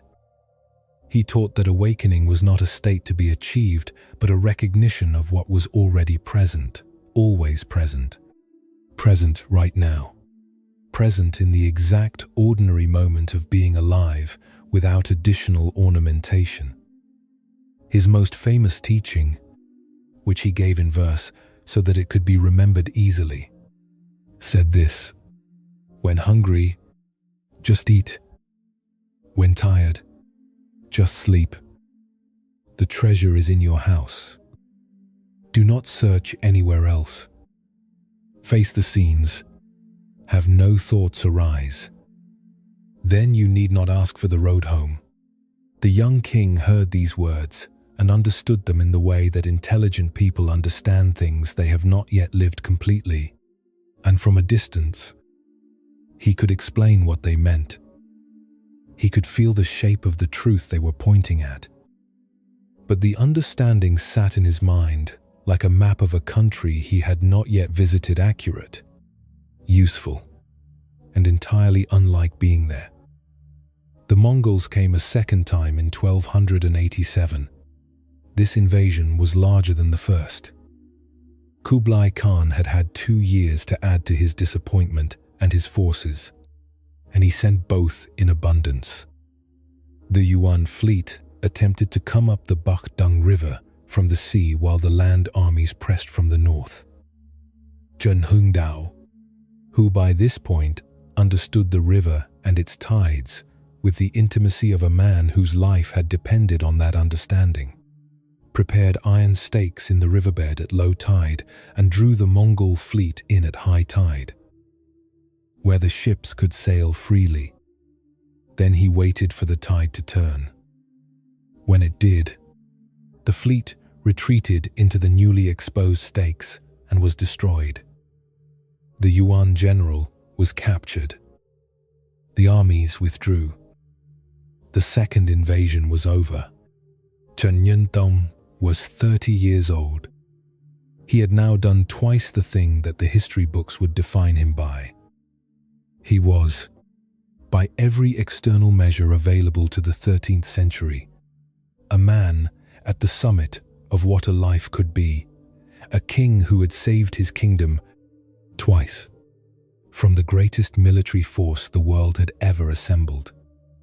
He felt none of the satisfaction that this should have produced, not because he was ungrateful or because the victory was not real, but because the thing that he had been carrying since he was a boy in the palace, reading sutras by lamplight, the awareness that the life he was living was adjacent to the life he needed to live, close to it, but not yet in it, had not been changed by any of the victories.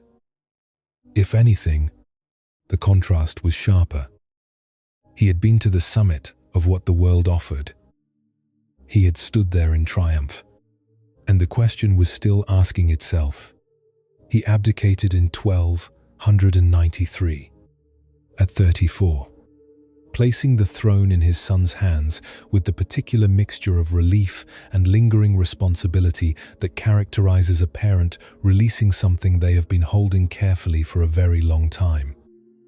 The court expected that he would remain nearby, an elder emperor in the conventional sense, advising, consulting, maintaining the gravitational pull that former rulers usually maintain. Instead, he began moving away from the center of things with a steadiness that made clear this was not a gradual withdrawal, but a deliberate departure. He taught in temples. He visited monasteries.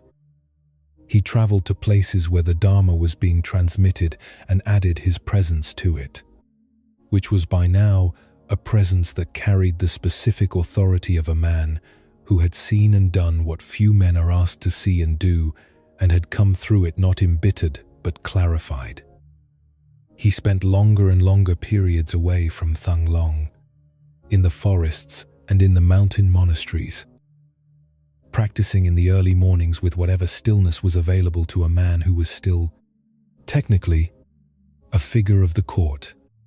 And then, in the 10th month of the year of the pig, in 1299, he went to Yantu. The mountain stood in the northeast of the country, over 1,000 meters above the coastal plain, its upper reaches usually inside cloud. The forests on its slopes were the kind that have been left alone long enough to develop their own specific silence, not the silence of absence, but the silence of very many living things attending quietly to their own business without reference to human urgency. The bamboo on the lower slopes grew in stands, so dense that walking through them in the morning was like walking through a room full of green light. The pines on the higher slopes were old pines, hundreds of years old, their roots gripping the rock with the patient authority of things that have decided to stay. He walked to the mountain, not in procession, not with guards or attendants in any ceremony of departure. He walked the way a man walks when he has finished explaining himself and is simply going. The journey from the lowlands took the better part of a day, the path rising through villages and then through cultivation and then through forest that became gradually denser and cooler as the altitude increased. The last section of the climb required both hands, required the full attention of the body to the ground immediately underfoot, which is a form of presence that has no room in it for anything other than the next step and the stone it is landing on. He arrived at the hermitage on the high slopes in the late afternoon, when the light was coming in at an angle through the old pines and turning everything it touched the particular gold of late light in forest. The hermitage was small, a sleeping place, a lamp, a window that showed the mountain continuing upward into cloud. That was all. He took the Dharma name Hung Fan Dai Douda, the great ascetic of the fragrant cloud, and he began. What he began was not dramatically different from what he had been practicing for years. He sat in the mornings. He walked in the afternoons. He ate one meal each day, brought by the monks of the lower monastery. He read the sutras he had been reading since childhood, and they read differently now, not because the words had changed, but because the reader had been changed by decades of being in the world in ways that allow certain words to land differently than they land before those decades have occurred. And something loosened. It did not happen all at once. It happened the way the mountain's own weather happened, gradually, with complete indifference to any schedule, in its own time and according to its own conditions. But across the weeks and then the months, something that had been held tightly in the chest since childhood, some fundamental bracing against the future, some insistence that the current moment was always a preparation for a more real moment just ahead, began, very slowly, to soften. He had fought 2 wars and governed a kingdom and raised a son and sat with dying men and ridden at the head of armies through the broken streets of his own city. And he had done all of it while carrying, underneath all of it, the sense of not yet having arrived. And here, in the cold air of the mountain, in the simplicity that had nothing to prove and nothing to achieve and nothing to protect, he began to understand, not as an idea, but as a physical fact. Felt in the body the way temperature is felt, what Tue Trung Thuong Si had been pointing at for 20 years. There was no arrival to wait for. There was no moment more real than this one. The war had been fought for this mountain, for this forest, for this people's right to inhabit their own land and practice their own way of being alive in the world, and that right included, at its very center, the right to stop running, to stop defending, to stop building towards something, and to simply be here, in the ordinary and complete fact of being alive in this moment, in this body, in this air. He wrote the poem here. The poem that would become the founding teaching of the Truc Lam school, the Bamboo Grove school, the first truly Vietnamese school of Buddhism. Born not in China and not in India, but on this mountain, in this cold. From this man's 30 years of being in the world, and finally, completely, arriving in it. When hungry, just eat. When tired, just sleep. The treasure is in your house. Do not search anywhere else. He had heard these words at 30. He wrote them at 41. The distance between hearing them and writing them was not intellectual. It was lived. It was 2 wars and 15 years of governing and a long walk and a cold hermitage and many mornings of sitting in the silence that the mountain offered, which was the silence not of emptiness but of completeness, of a world that had everything it needed and had never been in a hurry about any of it. He taught from the mountain for 9 years. He traveled when teaching was needed and returned when teaching was done. He died in 1208, peacefully, at the hermitage called Nawa Van, the Sleeping Cloud, at 50 years of age. His disciples cremated him on the mountain and kept his relics in a stone tower that still stands in the pine forest below the peak. 700 years later, in a landscape of extraordinary beauty and extraordinary stillness, the treasure was in the house. It had been in the house all along. It is in your house right now, in this body, in this breath, in this completely ordinary and completely sufficient moment of lying still in the dark, while the night does what nights do, holds you, without ceremony, without requiring anything from you. In the simple and enormous fact of being here, your breath does not need to go anywhere to be breath. Your body does not need to arrive anywhere to be at rest. The treasure is not elsewhere. It was never elsewhere. The only thing that has ever obscured it is the rushing, the forward lean of a mind that treats every present moment as a corridor to the next one, that mistakes movement for arrival. Let the movement slow now, just slightly, just here. Let the out-breath carry with it whatever it has been holding. Let the shoulders drop, not because you have achieved anything, but because there is nothing left to brace against. You are already here. You have always been here. The mountain was here long before you arrived, and it will be here long after. And it is here right now, holding everything in its patient, unhurried, utterly complete presence. Just this breath, just this room, just this ordinary night that has been here all along, waiting for you to stop rushing through it long enough to see that it was never empty. And as the mountain air of Yen 2 settles very gently into the warmth of this room, we travel now north and east, to a drafty wooden hermitage on the slope of a Japanese mountain, where a monk named Ryōkan has just returned to find a thief inside his hut. And what happens in the silence after the thief leaves will become one of the most beloved moments in the entire history of Japanese Zen poetry. But first, breathe. Just once. Slowly, all the way out. Let the body sink a little deeper into whatever is holding it. The next story will arrive when you are ready. And you are already ready.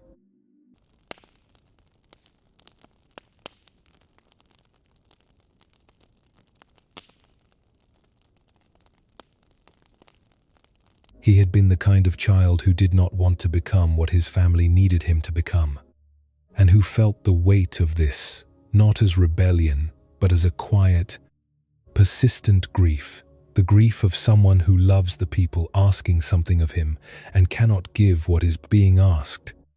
His name at birth was Izo Yamamoto, and he was born in the village of Izumozaki in the Echigo province of Japan, in the snow country on the western coast of the main island, where winter arrives early and stays long, and where the Sea of Japan sends storms in off the water with a thoroughness that shapes the character of everyone born within the sound of it. His father was the village headman and a writer of haiku, a man of standing in the community who had built over decades the particular form of local authority that combines civic responsibility with intellectual reputation, who was known and respected in a way that creates in a firstborn son a very specific kind of pressure. The firstborn son was supposed to inherit this. The village, the position, the responsibility, the careful balance of duties that kept a small community functioning across generations. It was not an unreasonable expectation. It was, by every standard available to Echigo in the middle of the 18th century, a good and dignified life to be handed. Aizo could not inhabit it. He could not explain. At 9 years old, or at 14, or at any age, before he found the language that his practice eventually gave him. Exactly why the life being offered to him felt like a room with walls too close together. He was not unhappy. He loved his father. He loved the village and the particular quality of the Echigo winter, the way the snow transformed the familiar landscape into something that looked like the inside of a very still mind. All the complicating detail of the world covered in a clean and patient white. He loved the haiku his father wrote, loved the compression of them, the way they managed to hold an entire moment of experience in a few syllables without losing anything that mattered. What he could not love was the forward momentum of it. the sense of being handed a life already shaped, already moving in a determined direction, already aimed at a particular destination. Something in him refused the handoff. Not loudly, not dramatically, simply with the quiet stubbornness of a river that will not be redirected no matter how many channels you build for it. At 9 years old, he entered the monastery at Koshoji as a novice. At 18, having absorbed everything the local temple could teach him, he attached himself to the great Soto Zen master Kokusen Roshi, who had come through the village during a teaching journey and whose quality of presence calm, unhurried, utterly at home in himself, in the way of someone who has long since stopped trying to be anywhere other than exactly where they are, had struck the young monk with the force of something previously only suspected and now confirmed. He followed Kokusen to the monastery at Entsuji in Tamashima, several days' walk to the south, and studied there for 12 years. 12 years. Not weeks, not months. 12 years of sitting in the pre-dawn dark of the meditation hall. 12 years of walking in slow circumambulation around the stone garden in all weathers. The gravel crunching under bare feet in autumn. The same gravel muffled under snow in winter. The same gravel hot and sharp in midsummer when the heat of the southern province was nothing like the cool summers of Echigo, and the body learned its own form of endurance. 12 years of sutra recitation and one daily meal, and the particular rhythm of monastic life that is designed, at its best, to gradually remove everything from a person that is not essential. The way a river smooths a stone not by violence but by the patient repetition of water moving past the same surface in the same direction for a very long time. He attained Satori at Entsuji and received Inka from Kokusen, the formal recognition of his accomplishment. He was, by the measure of the Soto tradition in which he had trained, ready to become a teacher, ready to receive a temple, to lead a community, to take on the institutional life that serious practice in the Japanese tradition typically produced.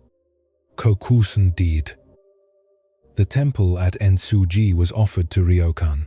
This was his name now. The name he had chosen, or that had chosen him, Ryōkan Taigu, good and broad, the great fool. He considered the offer. He considered the life it represented, the administrative responsibilities, the ceremonial duties, the management of a community, the particular forward momentum of a life organized around institution, around continuity, around the future of a tradition that needed someone to carry it forward with sufficient dignity and sufficient reliability to keep functioning generation after generation. He could not inhabit it. He said no. This was not a small decision.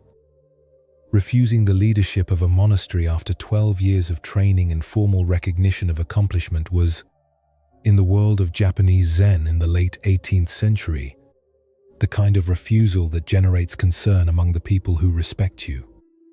Friends and fellow practitioners, and even people who barely knew him, would spend the next several years suggesting, with varying degrees of delicacy, that he was wasting himself, that a man of his training and accomplishment should be teaching, should be guiding, should be doing something productive with what he had learned.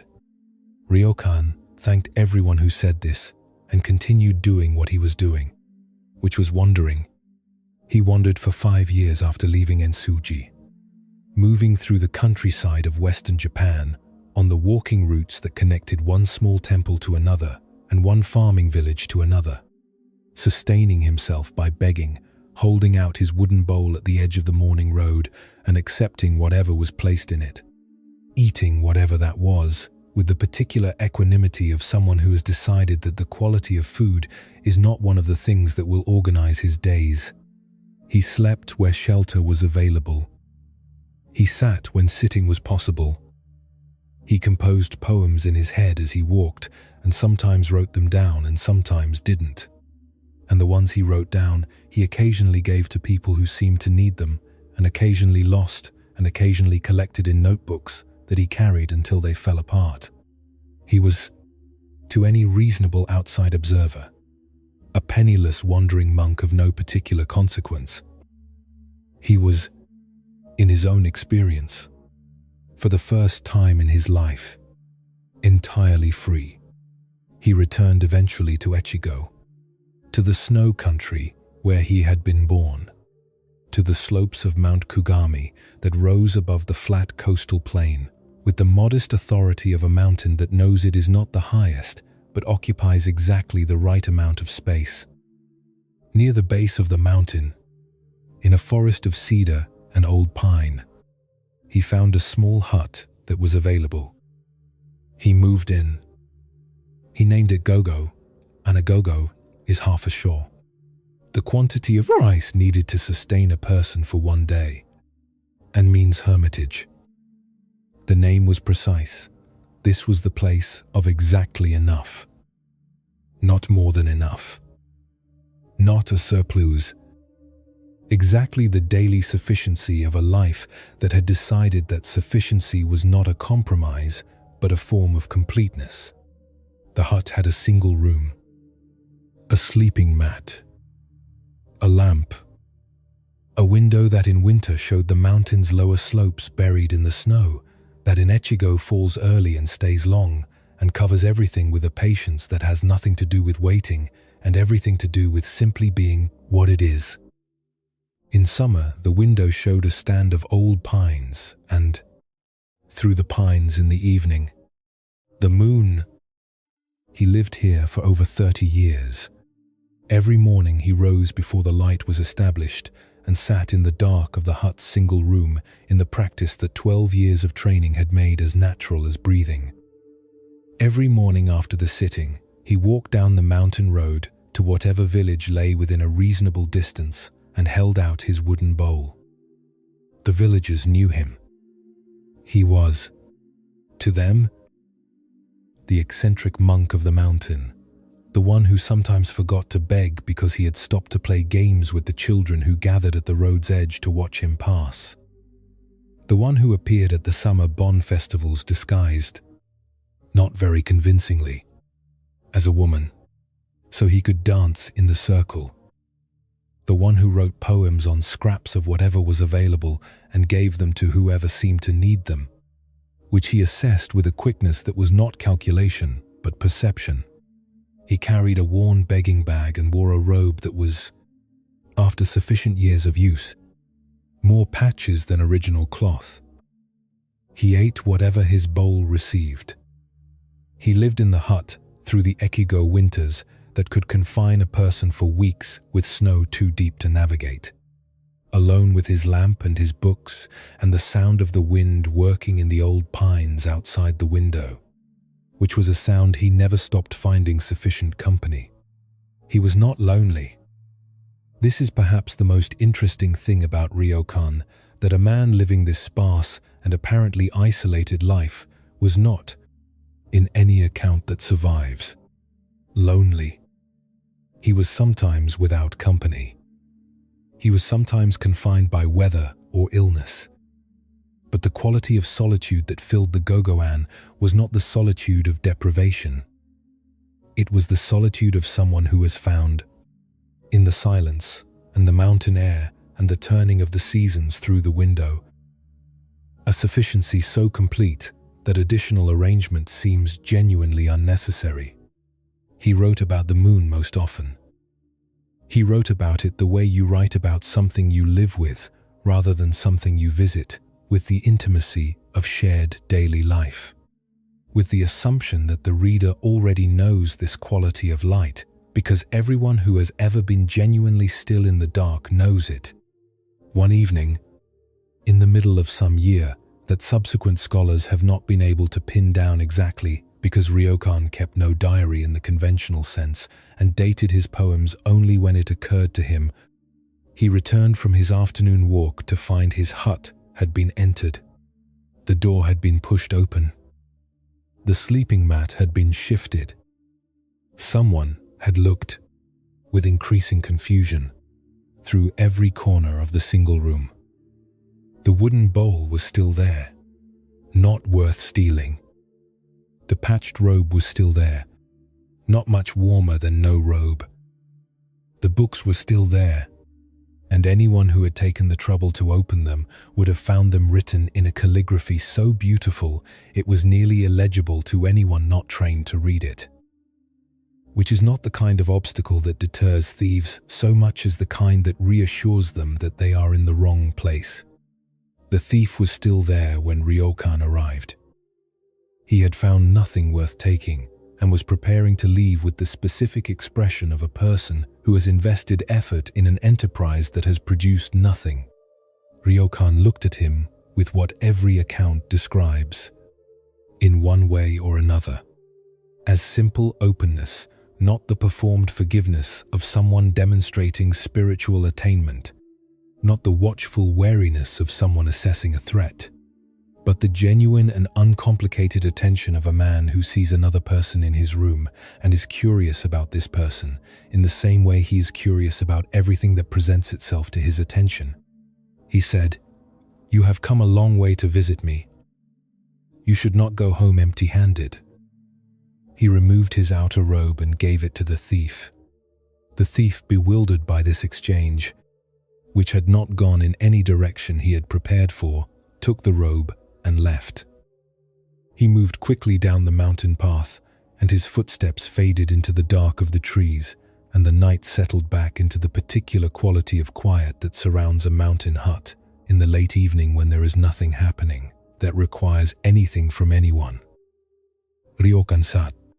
He sat on the edge of the sleeping mat in the single room that was now slightly cooler without the robe. The lamp burned its small light. Through the window, the moon had come up over the ridge of the mountain and was doing what the moon does on a clear night over the snow country of Echigo, which is to illuminate everything with a light so complete and so unhurried that it seems to have no interest in time at all. The pine trees outside the window received this light without opinion. The snow on the ground received it without opinion. The mountain received it with the large indifference of a mountain that has been receiving moonlight for considerably longer than any human concern. He sat in this for a long time. And then, because something in the situation seemed to require language, the way certain moments require language not to be explained but simply to be held, he wrote a poem. He wrote it in the calligraphy he had been practicing since childhood, in a hand that was by now so fully inhabited that the brush moved the way breath moves, without the consciousness of technique. The thief left it behind the moon at my window. He sat a little longer, and then he wrote, in a separate notation, what might have been a continuation, or might have been a separate thought that arrived later, or might simply have been the feeling that was left in the room after everything else had left. Poor fellow. I wish I could have given him this beautiful moon. This is the story that has moved through Zen literature for 200 years now, and it moves through it the way certain things move through a tradition, not because it is dramatic, or because it ends in a lesson that can be extracted and applied, but because it points at something that is almost impossible to say directly and that the situation says sideways. Perfectly. The thief came looking for something to take. He moved through the hut with the urgency of someone who knows what they need and is searching for it, a forward-rushing mind, oriented entirely toward acquisition, toward the arrival at the desired object. And he found nothing. Because there was nothing. Because Ryōkan had over 30 years of practice in an Echigo hut on a mountain covered in snow, arrived at the extraordinary condition of having nothing that a thief would recognize as worth taking. And what was left after the thief and the robe and the last footsteps on the mountain path had all dissolved into the dark was the moon, which had been there all along, which required no acquisition, no effort, no special condition of deserving, which was available to anyone willing to sit still long enough to notice it. The moon that the thief left behind was the same moon that has always been there. In every clear night of every human life that has ever been lived, the great, unhurried, patient, completely available light that asks nothing and excludes no one, and is there in every moment of genuine stillness that any human being has ever inhabited. You do not need to give away your robe to find it. You only need to be willing, in this moment, to stop searching for something more than this. Feel the quality of the dark in this room right now. The way it is not the absence of something, but the presence of a very specific kind of quiet. The quiet that arrives when the day has finished its business and the night has settled into itself and there is nothing left to accomplish. Before morning, your breath is moving. The dark is here. The night is doing what nights do, which is to hold everything in its patient, unhurried, completely sufficient dark. The thief left it behind. The moon at your window, it has been there all along. And as the moonlight of that Echigo night settles very gently into the quiet of this room, we travel now to a palace in the valley of the Indus, to a story from very early in the Buddhist tradition, to a king who was given a question by a philosopher and spent years discovering that the question itself was the answer. His name was Milinda, and the philosopher's name was Nagasena, and between them they worked out something about the nature of identity and impermanence that turns out, looked at in a certain light, to be a teaching about the exact same thing that Ryōkan found in the moonlight at his window. But first, let your eyes be still. Let the breath do its patient work. Let the dark hold you the way the mountain held Ryōkan, without ceremony, without requirement, with the simple and enormous generosity of something that has always been here and will continue to be here and asks nothing of you tonight except the willingness to stop rushing through it.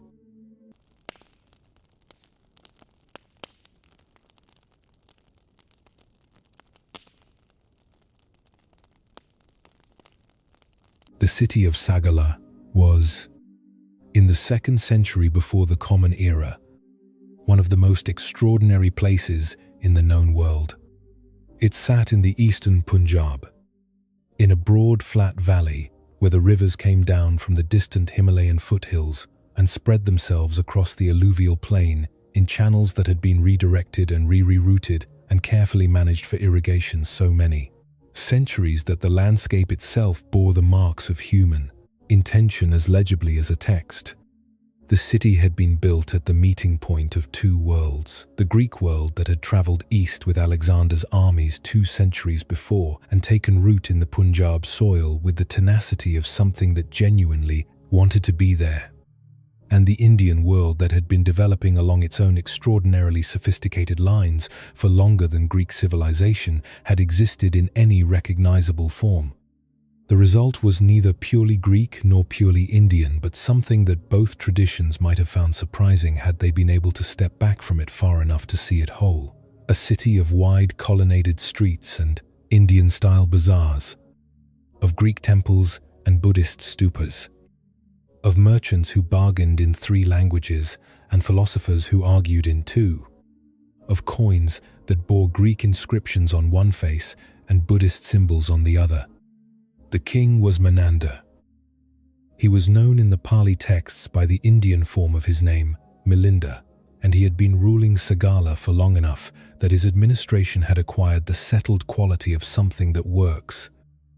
He was, by all accounts that survive, genuinely intelligent, not the intelligence of a man who performs intelligence for an audience, but the real kind, the intelligence that is uncomfortable with easy answers and that treats a question it cannot fully resolve with the same patient attention a craftsman gives a piece of material that is not yet doing what it should.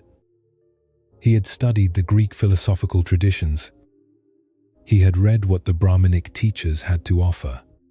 He had questioned the Jain teachers and the teachers of various other schools that flourished in the Indian philosophical landscape of the 2nd century before the Common Era, which was as rich and varied and fiercely contested as any philosophical landscape has ever been.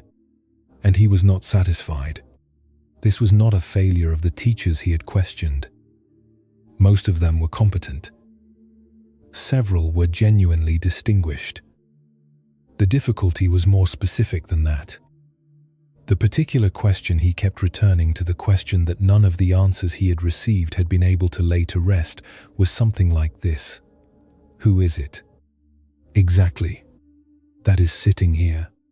Who is the one that has accumulated these years of experience, and these battles won, and these philosophical discussions held, and these decisions made? Is there a self that persists through all of it? Something that can be identified as Milinda, as the continuous entity to whom all these things have happened and who has done all these things? He kept asking because the honest answer kept escaping him. When he looked closely at what he could actually verify about his own experience, he found something more complicated and more slippery than the clear, continuous, firmly bounded self that common sense assumed. He found thoughts arising that he had not chosen. He found moods passing through that came from he knew not where. He found moments of clear perception alternating with moments of confusion in a pattern that suggested something more like a river constantly flowing, never quite the same from moment to moment, yet recognizable over time as the same river than like a fixed and solid object. But a river, he knew, is not the kind of thing that makes decisions. A river is not the kind of thing that can be held morally responsible for anything. And if there was no solid, continuous self, then who was it that should be praised for the victories and blamed for the defeats? Who was it that would experience the consequences of virtuous or unvirtuous action? The questions circled back into each other without resolution, the way certain philosophical problems do when you have enough intelligence to see all the difficulties and not quite enough of something else to step outside the frame that generates them. He had been told about Nagasena. The monk Nagasena was staying at the Seongcheol hermitage outside the city, in the company of a large community of monks who had gathered there during the rain's retreat. He was said to be learned, composed, capable of argument. He was said to have the specific quality rare in any tradition of being able to meet a sharp intelligence on its own ground without either retreating into comfortable vagueness or losing the thread of what actually matters in the pleasure of the argument itself. King Milinda rose early on the morning of the meeting.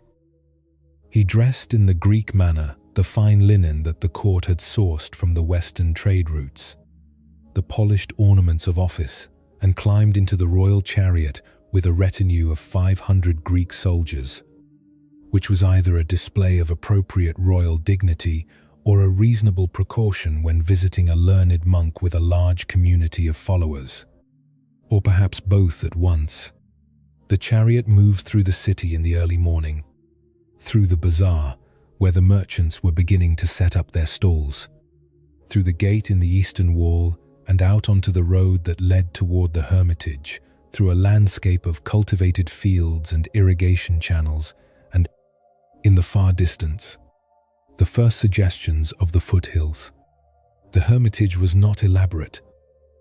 A collection of simple buildings in a grove of trees, the kind of place that announces its purpose by the quality of quiet that surrounds it, a quiet that is not the absence of sound, but the presence of attention.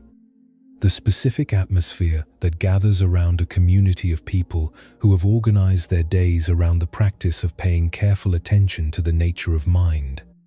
Nagasena received the king with courtesy.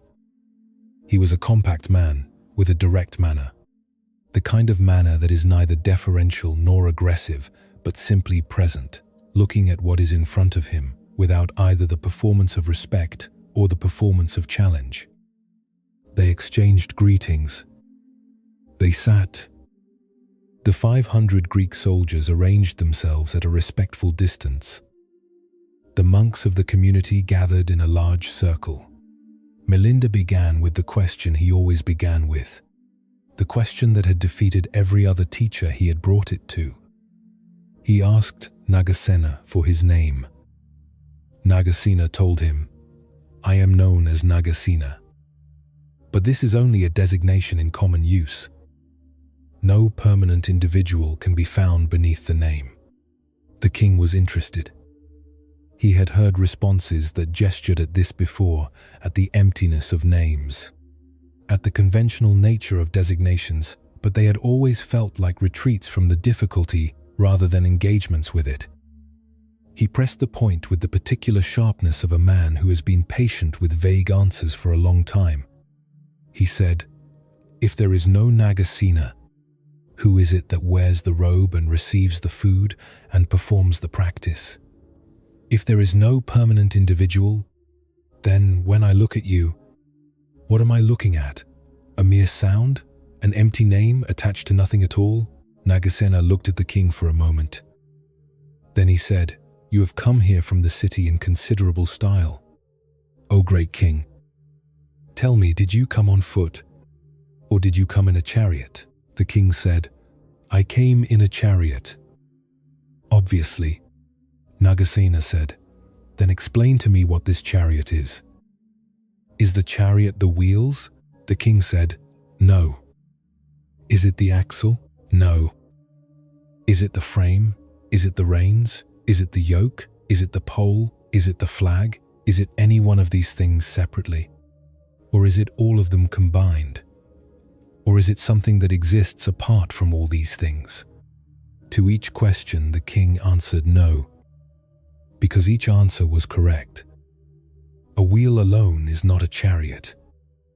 An axle alone is not a chariot.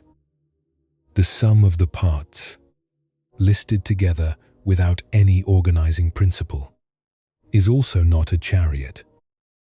And there is nothing beyond the parts that constitutes the chariot, while the parts exist separately. The king said, with the precision of a man who has followed an argument carefully and understands exactly where it has arrived, the designation chariot is applied on account of all these parts being present and arranged in the appropriate relationship. It is a conventional name for something that has no existence independent of its components. Nagasena said, "Just so."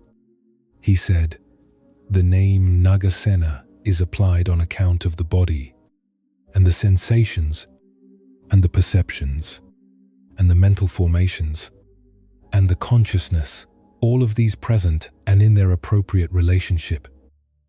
It is a conventional designation for a process that has no fixed and independent existence behind or above the process itself. Nagasena is not in the hair, or the nails, or the teeth, or the skin, or the muscles, or the bones. Nagasena is not in the form of the body.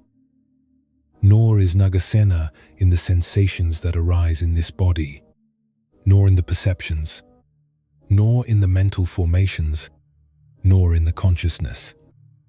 And yet, it would be equally incorrect to say that Nagasena is found outside all these things, or that Nagasena does not exist at all. Milinda was quiet for a moment. This was not the quiet of a man who has been confused. He had followed every step of the argument. He understood, in the precise and technical sense of the word, exactly what Nagasena had said. What the quiet was, in fact, was the quiet of a man in whom something has just shifted, not dramatically, not in a way that announces itself with fanfare, but in the quiet way that a door shifts when the latch releases, when the pressure that had been holding it closed is no longer being applied from the same angle.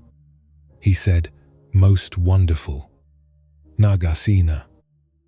This puzzle, difficult as it was, has been solved." But Milinda was not a man who stopped at the first resolution. He stayed. He came back the following day, and the day after that.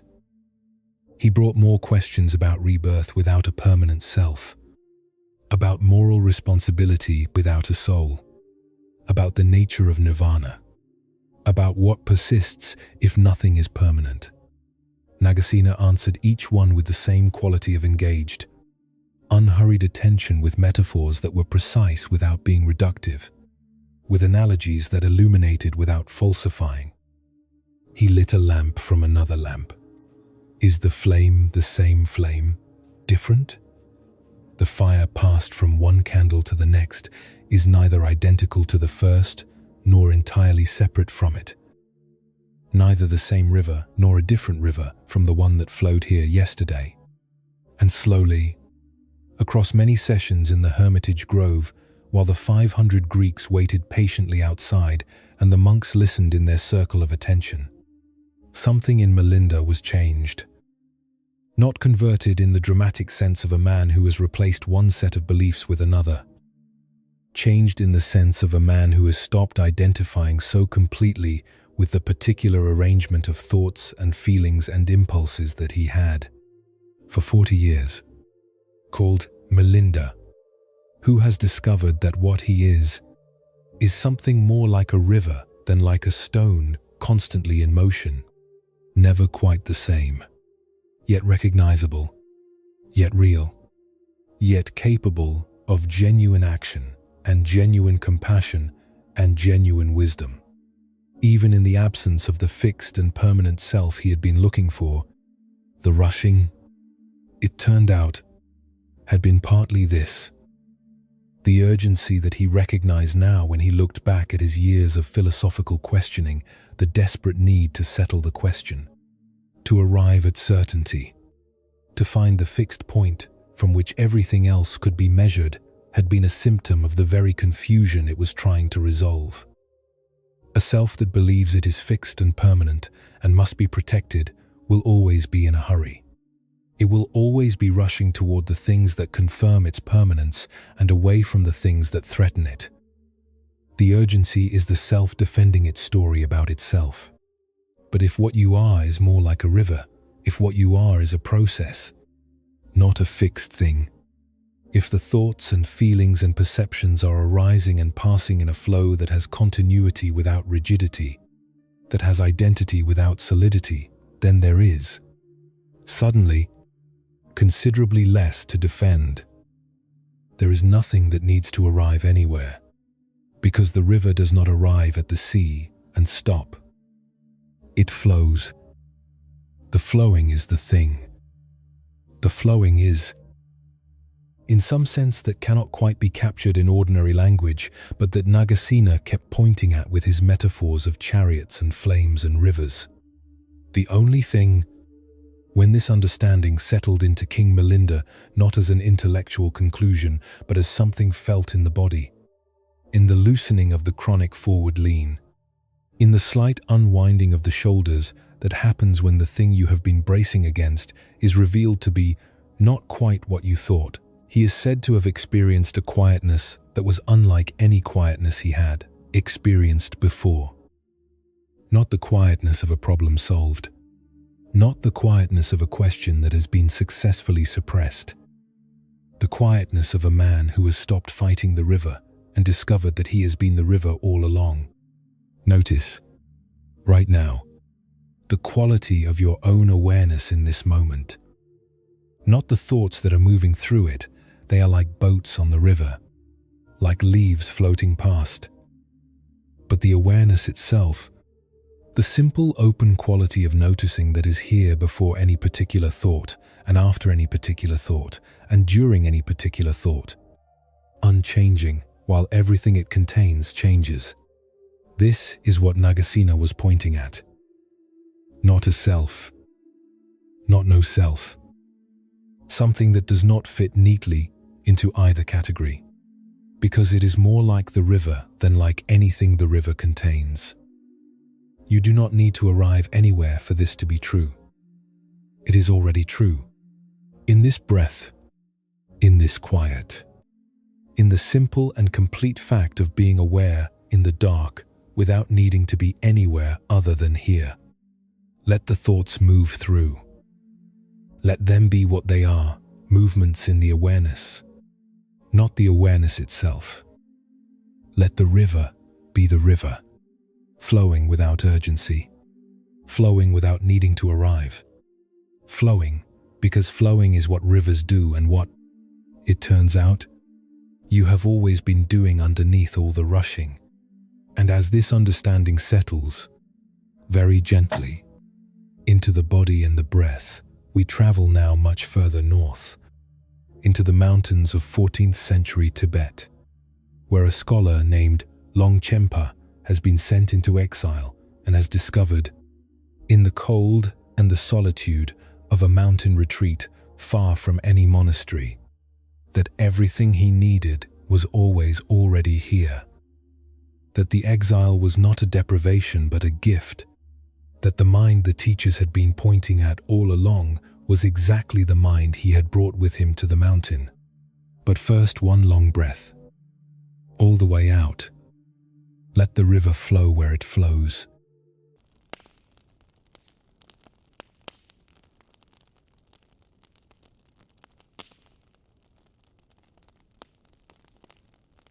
The mountain was called Gangri Tokar, the White Skull Snow Mountain, and the name was given not as poetry but as geography.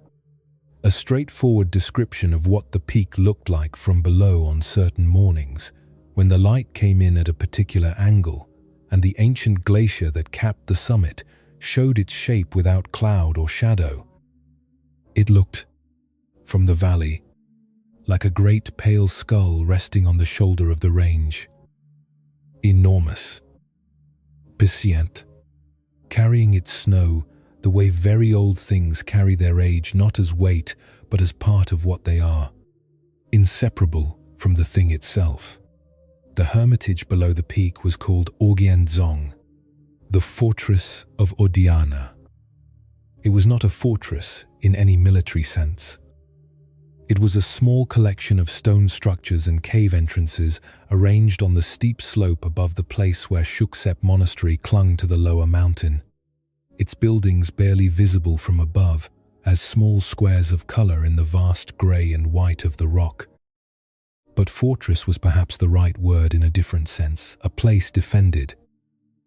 But defended not against human armies, defended against the ordinary gravity of the world below, against the constant and gentle insistence of ordinary life that everything should be in motion, that everything should be accumulating toward something, that the days should be building rather than simply being.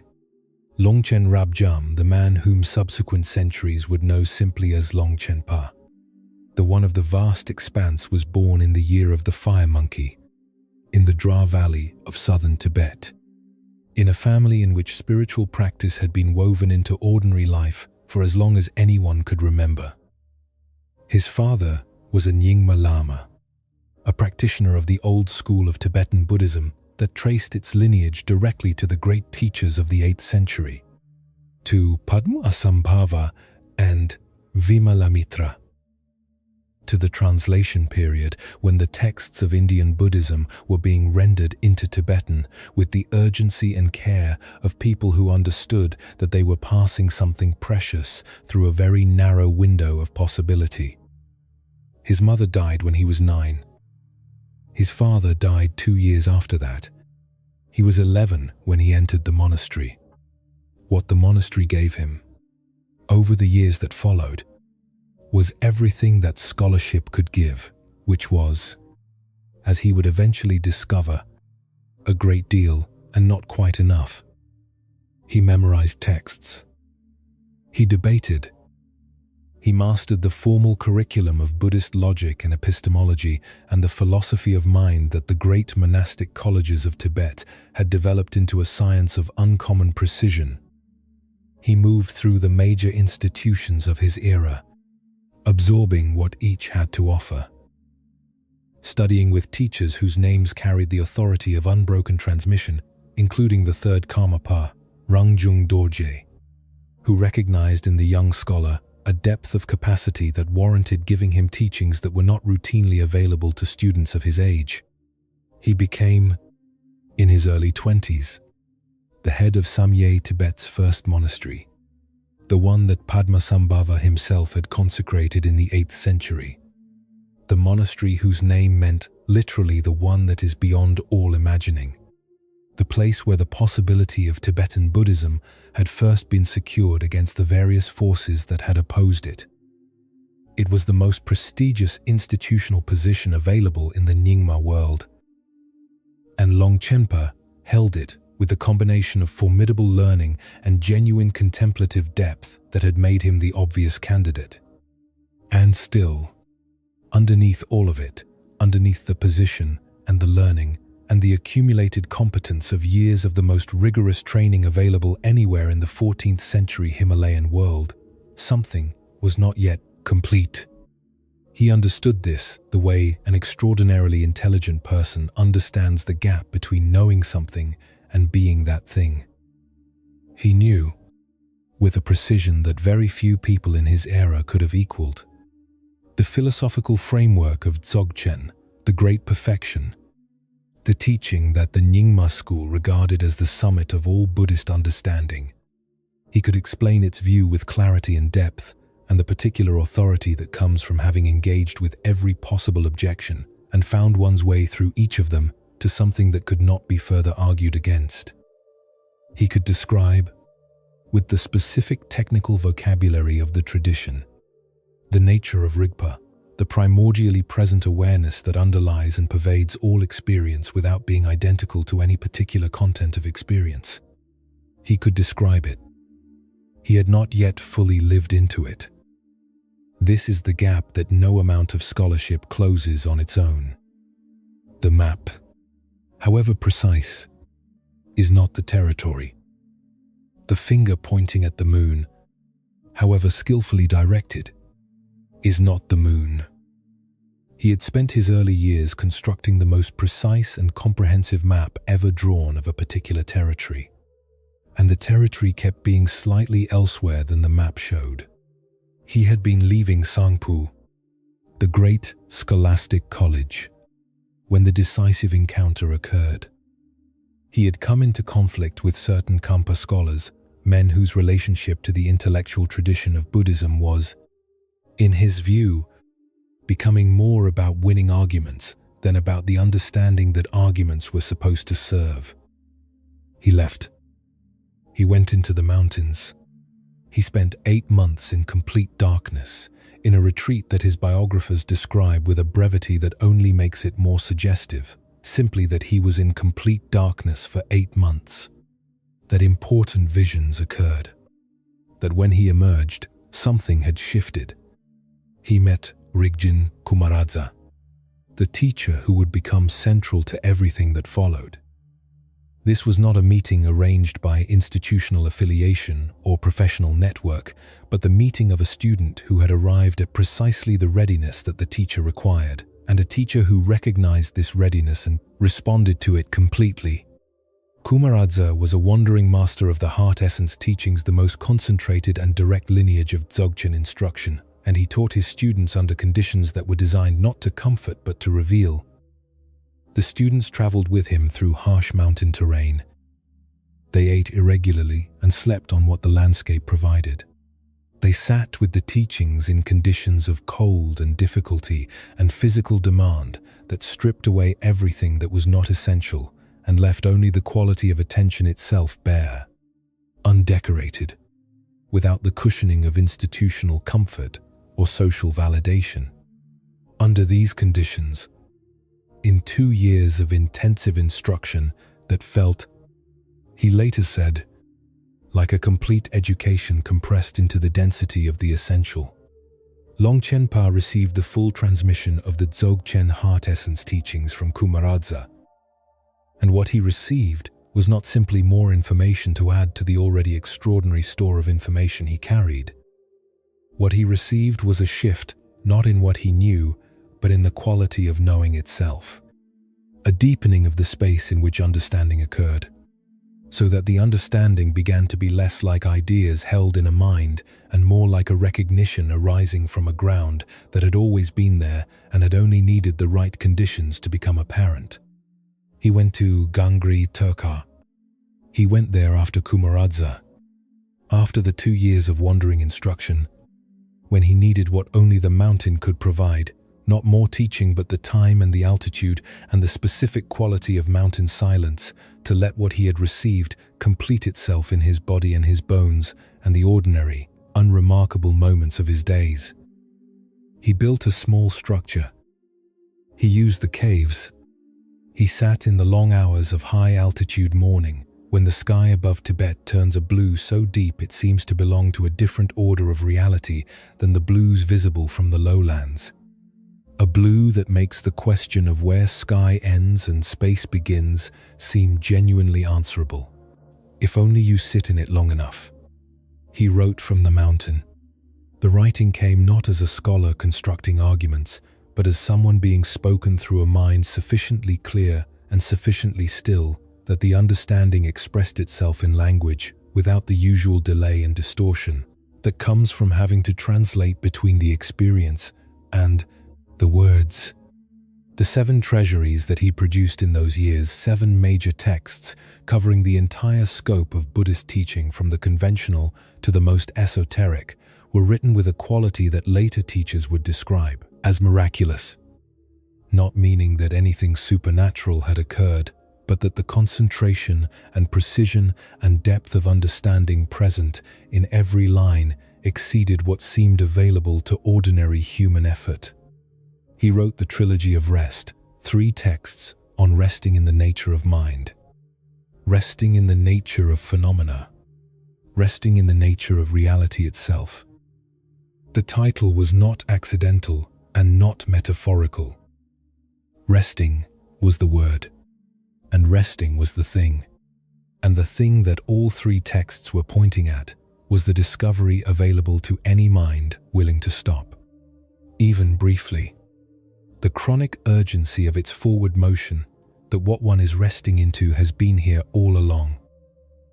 That it is not a destination but the ground itself. That the searching has been occurring within it rather than toward it. Then the political crisis came and took everything.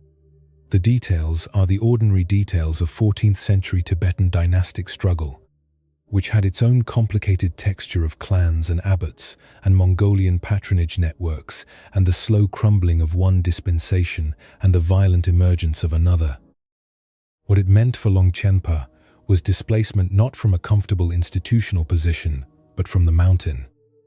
From Gangri Töka, from the specific quality of light on those particular stone faces in the particular silence of that altitude. He was 42 years old, and he had to go. He walked south toward Bhutan, through passes that in winter carried a cold capable of taking a person who was insufficiently prepared, through the vast and indifferent landscape of the high Himalayan plateau, where the sky is so large that human movement through it has the quality of an insect moving across an enormous piece of cloth. He arrived in the valleys of Bumthang, in the green and rain-washed highlands of Bhutan, and he established himself and began again. He taught. He continued writing. He established hermitages, 8 small practice centers arranged across the southern valleys, each one chosen with the same attention to the essential that had characterized his choice of Gangri Töka, places where the landscape itself supported the particular quality of attention that the teachings required. He spent 10 years in Bhutan. His family line continues there to this day. And then he returned. The man who had displaced him, Jangchub Gyaltsen, the lord who had consolidated political control of Tibet and whose conflict with Longchenpa's student had made the teacher's position untenable, had become his student. This is how these things sometimes resolve in the compressed ironies of history. The teacher returns, and the man who drove him out is waiting to receive the teaching. The teacher receives him. Longchenpa settled again at Gangri Tökar. He was in his 50s by then, and his body had begun the slow work of concluding. The winters on the mountain were what they had always been, and what they had always been was severe. But the quality of his relationship to the severity had changed, not because the severity had lessened, but because the relationship to experience itself had deepened into something that severity could not disturb. Because severity is only severe to a mind that is resisting what is happening. And a mind that has genuinely settled into its own nature does not resist what is happening. It receives it. The way water receives what falls into it, not by stopping it, but by including it, by letting it be part of the water. He described the mountain in his poems with the attention of someone for whom description is transmission rather than decoration.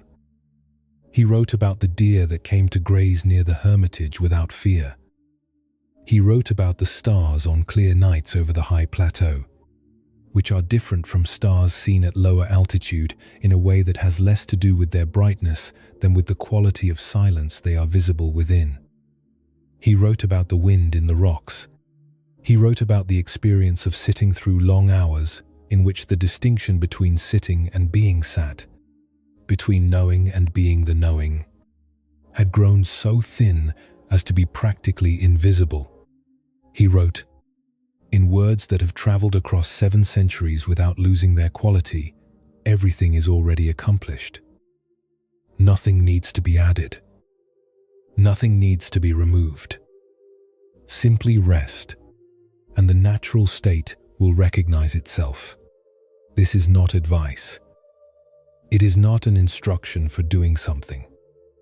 It is a description of something that is already the case, has always been the case, will always be the case, and that the rushing mind cannot access, not because it is elsewhere, but because the rushing itself, the chronic forward lean, the sense of not yet arrived that has organized the days since before memory, is the one thing that prevents the recognition of what is already and has always been here. You cannot reach it by rushing toward it. You cannot find it by accumulating more understanding of it. You can only, and this only, is both the simplest and the most difficult instruction ever given, stop. Even briefly. Even just for the duration of one real breath. One breath in which the body is actually in the breath rather than somewhere ahead of it. In which the mind is actually here rather than rehearsing the next moment. In that stopping, the thing that was always here becomes apparent. Not as a vision, not as a dramatic experience, simply as the quality of this moment, exactly as it is, which turns out to be, when the rushing stops long enough for it to be noticed, completely sufficient. Complete, whole from the beginning, whole right now. Feel the weight of your own body in this moment. Not the idea of the body, the actual weight, the actual warmth, the actual pressure of the surface against your back and your legs and your head. This body has been here all evening, patient and unremarkable and entirely present, doing its quiet work without asking anything of you. Feel the breath. It has been moving this entire time without your management of it. Rising, falling, returning, rising again. It is not trying to arrive anywhere. It is simply doing what it does, in the unhurried rhythm that the body knows without instruction, that needs nothing added and nothing corrected. The vast expanse, the natural state, the mind resting in its own nature. This is not something to understand. It is something to notice. And you can notice it now. In this breath, in this moment, in this completely ordinary and completely sufficient fact of being here in the dark while the night continues its patient work. Let the thought that comes to the surface come to the surface. Let it move through. Let the next thought come. Watch them move through the way you watch clouds move through a large sky without urgency, without the need to stop any particular cloud or to hurry any particular cloud along. You are the sky. You have always been the sky. The rushing was a weather pattern. not the sky itself. Nothing to add, nothing to remove. Everything already accomplished. And as Gangri Tokar and its pale summit and its long silences dissolve very gently into the darkness of this room, we arrive now at the final story. The 10th story. The one that is barely a story at all. A woman in a village at the end of an ordinary day. The breath of the evening. The sound of water. And the most ordinary and most complete discovery that she has already, without having done anything to deserve it, arrived. Let the body be heavy. Let the eyes stay closed. Let the next breath come when it comes.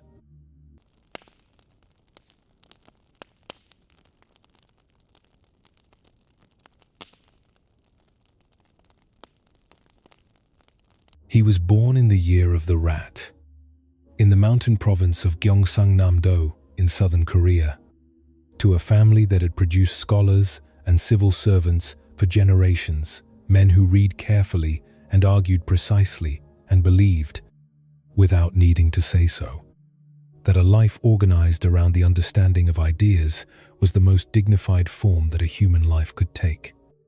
His given name was Yi Yongju. He was a serious child in the particular way of children who have been given, by some combination of nature and circumstance, an intelligence that is genuinely uncomfortable with easy resolution, who feel the inadequacy of ordinary answers to the questions that matter, and who cannot simply set the discomfort aside and proceed with the activities that their peers proceed with. He read. He read philosophy. He read history. He read across the breadth of the intellectual tradition that a young man in early 20th century Korea could access, which was a tradition already disrupted and complicated by Japanese colonial occupation, by the pressure of modernization, by the collision of the ancient East Asian world of Confucian scholarship with the entirely different categories that Western thought had brought into the conversation. And what the reading produced, for Yi Yongju, was not satisfaction but a more precise and articulate form of the original unease. The great philosophical and historical texts were extraordinary in what they could show in the precision with which they could map the territory of human experience and the conditions of suffering and the structures of the world. They were entirely without resource on the question that would not leave him alone. The question that lived underneath all the other questions, like a stone in the center of a riverbed around which all the water flows. What is this? What is the nature of this awareness that is reading these words? That is thinking these thoughts? That has been present through all of it and is present still, in this moment, before and after any particular content of experience. Neither the content nor entirely separate from it. He was a young man, perhaps 23, when an elderly monk he encountered in a village pressed a small book into his hands and told him to read it. The book was the Song of Enlightenment, written by the Chan master Yongjia in the early Tang dynasty, a text that reads less like a philosophical treatise than like a direct transmission, as if the understanding itself had found a way to travel through language rather than merely being described by it. When Yi Yongju opened the book and began to read, something happened in him that none of the extensive philosophical study had produced. It was not the acquisition of a new idea. It was more like the recognition of something that had been present all along and that the book was pointing at with a directness that the other books had not achieved. He put down all the other books. He went to Daewon Temple and began to practice Hwadu meditation, the practice of Korean Seon, the one that involves holding a single question in the mind with the totality of one's attention, not as a riddle to be solved through logic, but as a living focus that gradually strips away every layer of conceptual interference until something prior to all concepts is revealed directly. The Hwadu he was given was the single syllable mu, the word that means no, or nothing, or the negation of the ordinary framework through which the mind usually approaches its experience. He sat with this question moving through every hour of every day, in motion and in stillness, in eating and in walking, and in the thin hours of the night when the temple was silent and the only sound was the distant calling of a bird in the Kyasan mountain forests. He was ordained in March of 1937.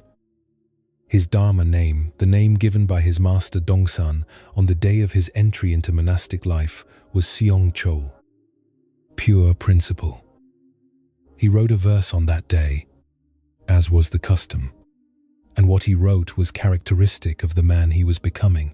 The great achievements of the world are but snowflakes melting on fire. Accomplishments that move oceans are but dew disappearing in the glare of the sun.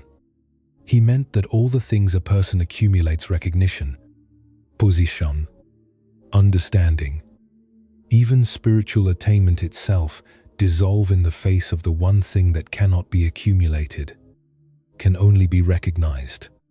The thing that was already there before the first word of the first book was read by the child who could not stop reading. He continued sitting without lying down. This practice Jangjwa Bulwa in Korean. The long sitting without reclining had been part of the strictest ascetic tradition of Korean Buddhism since its founding. The reasoning behind it was both practical and symbolic. Practical. The body that has not been allowed horizontal rest maintains a quality of alertness that promotes the kind of penetrating attention that Hwadu meditation requires, so that the boundary between formal sitting practice and ordinary waking life becomes thinner and eventually disappears. Symbolic. The refusal to lie down was the refusal of a particular form of surrender to comfort. The insistence on maintaining the orientation of practice upright, attentive, present through every hour without exception. He sat without lying down for 8 years. 8 years. Through the seasons, as they moved over the Kyasan mountain, through the winters when the mountain passes filled with snow and the temple rooftops were white, and the mornings had a cold so severe that the water in the clay vessels froze overnight and had to be broken open with a wooden mallet. Through the springs, when the forsythia bloomed on the lower slopes of the mountain in explosions of yellow that arrived suddenly enough to seem each year like the first time yellow had ever been attempted. Through the long hot summers, when the cicadas in the forest produced their continuous, all-encompassing sound that was loud enough to inhabit, that surrounded a person sitting in the outdoor meditation space so completely that the sound and the silence of the mind being attended to began to blur into each other at the edges. He sat upright through all of it, sleeping in the seated position when sleep came, not refusing sleep, not fighting it, but receiving it in the posture of practice, so that the body learned over months and then years to rest in the upright position, the way a deeply rooted tree rests in the ground. Not horizontal and not collapsed, but grounded and present, even in the hours of regeneration.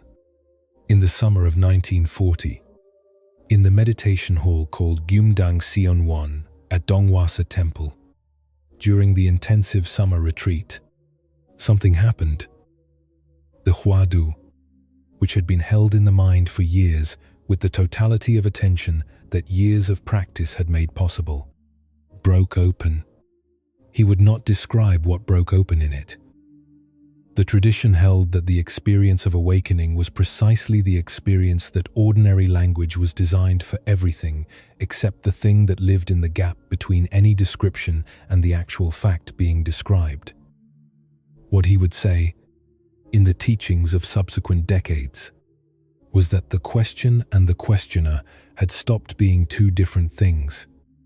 That what had seemed like the gap between the seeking mind and the sought-for understanding had revealed itself to be a distinction maintained by the seeking itself, that the mind that had been looking for something had been looking at what it already was and had simply not recognized it. The way a person looks everywhere for a pair of glasses that is resting on the top of their head. He emerged from the summer retreat and continued. This is what the stories about Seongcheol tend not to adequately convey the continuing. The attainment of awakening in the Korean Seon tradition was not the end of the story but the beginning of a different chapter. The chapter in which what had been recognized under the specific conditions of formal practice needed to be integrated into every dimension of ordinary life. Every quality of experience, every moment of movement and stillness.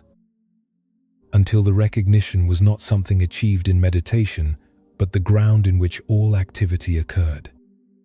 This integration was called sudden enlightenment, sudden cultivation, the position that Seongcheol would eventually defend with scholarly rigor against competing positions in one of the great doctrinal debates of 20th century Korean Buddhism.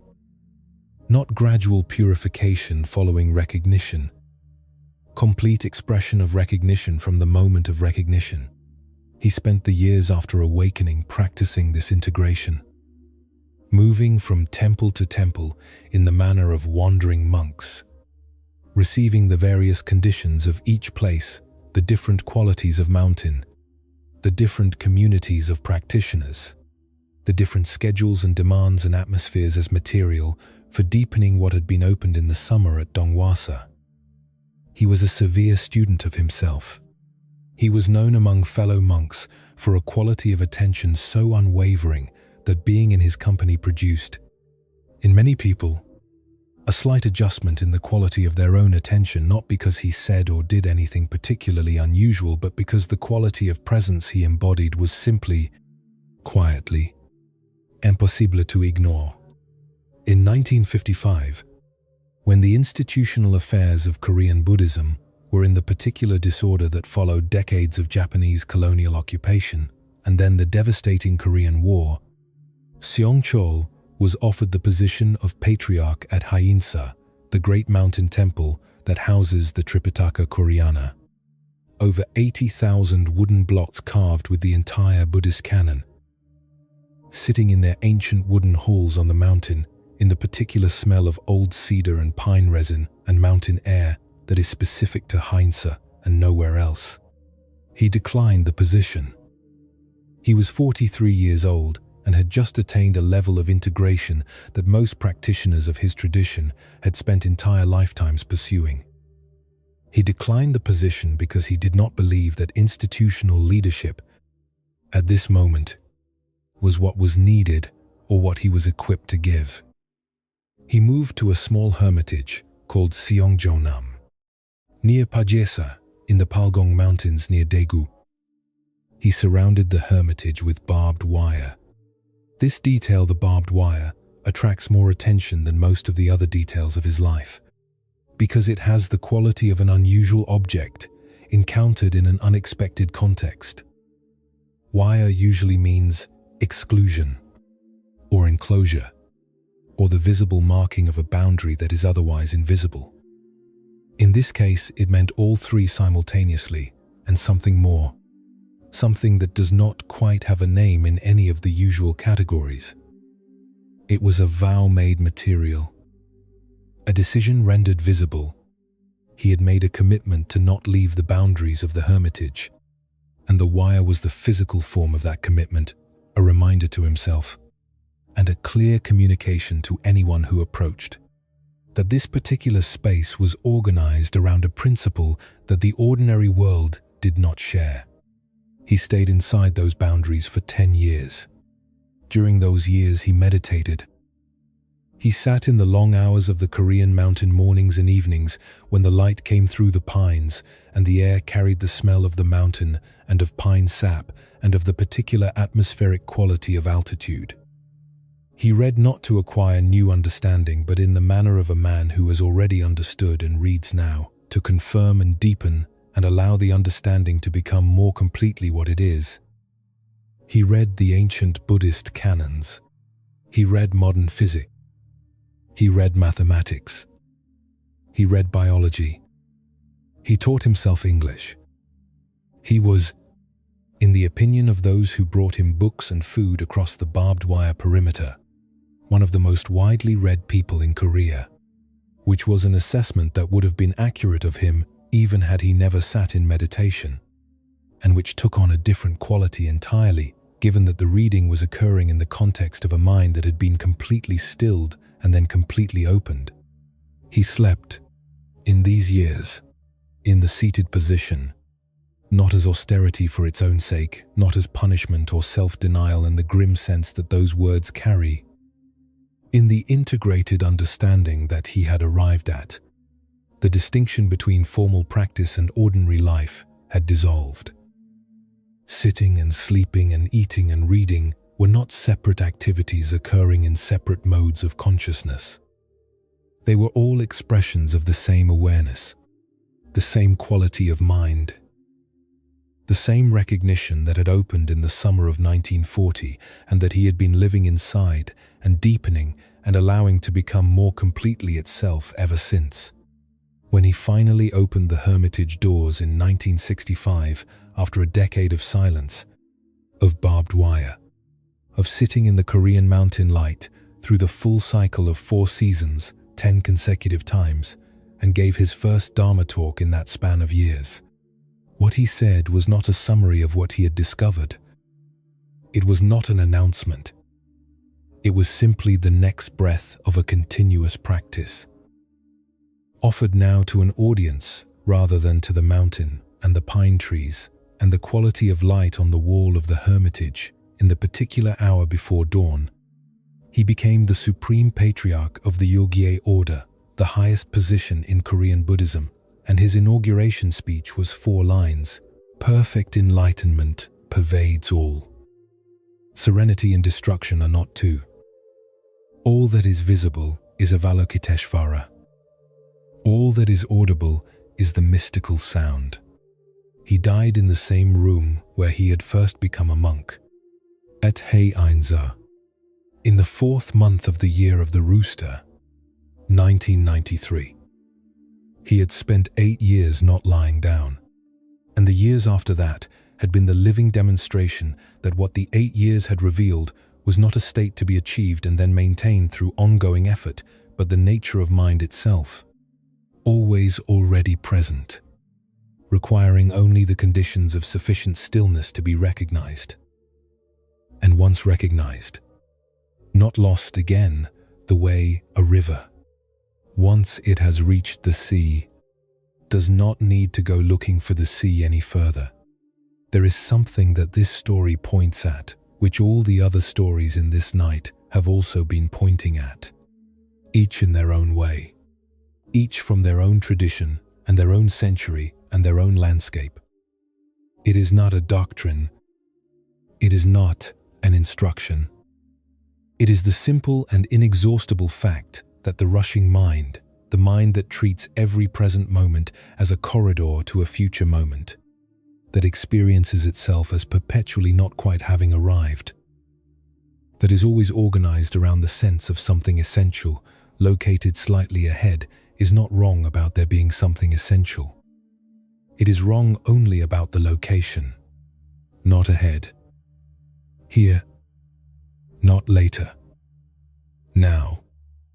Not at the end of sufficient effort. In the quality of attention that is available in any moment, including this one, including the breath that is moving through you right now, without your effort, without your management, rising and falling in the patient dark, including the weight of the body in this moment, entirely present, entirely held, requiring nothing from you tonight except the permission to be what it already is. Let the eyes rest. Let the mind rest in its own nature, the way it has always been able to rest and has simply been too busy traveling to discover. There is nowhere to go. There has never been anywhere to go. The place you have been moving toward is the place you have always been standing in. The treasure is in the house. The mountain has always been here. The moon is already at your window. Sleep is already approaching. Not because you have done anything to deserve it. Not because you have achieved the correct level of stillness. Simply because you have stopped. even slightly. The forward, lean, and sleep, like all things that are genuinely good, comes not when pursued but when the pursuit relaxes. Let it come.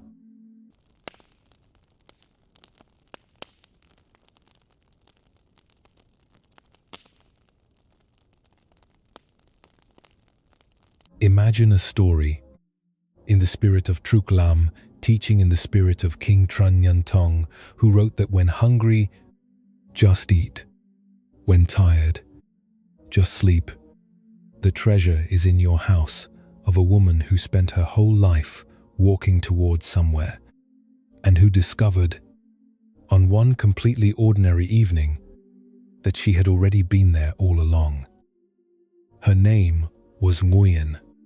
She was 53 years old, which she knew not because she thought about it often, but because her daughter had reminded her of it at the last Tet celebration. In the way that children sometimes remind their parents of numbers, as if the number were itself a gift, rather than simply an observation about duration. 53. The number did not feel like anything in particular when she held it in her mind. It felt the way most numbers feel when applied to one's own life, slightly arbitrary, slightly beside the point, as if the actual experience of having lived 53 years were a different and more complicated thing entirely from the numeral used to name it. She lived in a village on the central coast of Vietnam, in the middle section of the country where the land narrows between the mountains and the sea until in some places you can stand at the edge of the highway and see both simultaneously the dark blue of the South China Sea to the east and the misty, forested slopes of the Trung Sơn range to the west. The village had been there for as long as anyone remembered, which in Vietnamese coastal villages means it had survived French colonialism and American bombs and several typhoon seasons, and the particular ordinary difficulty of being a small community without significant resources in a country that was always changing faster than small communities could easily accommodate.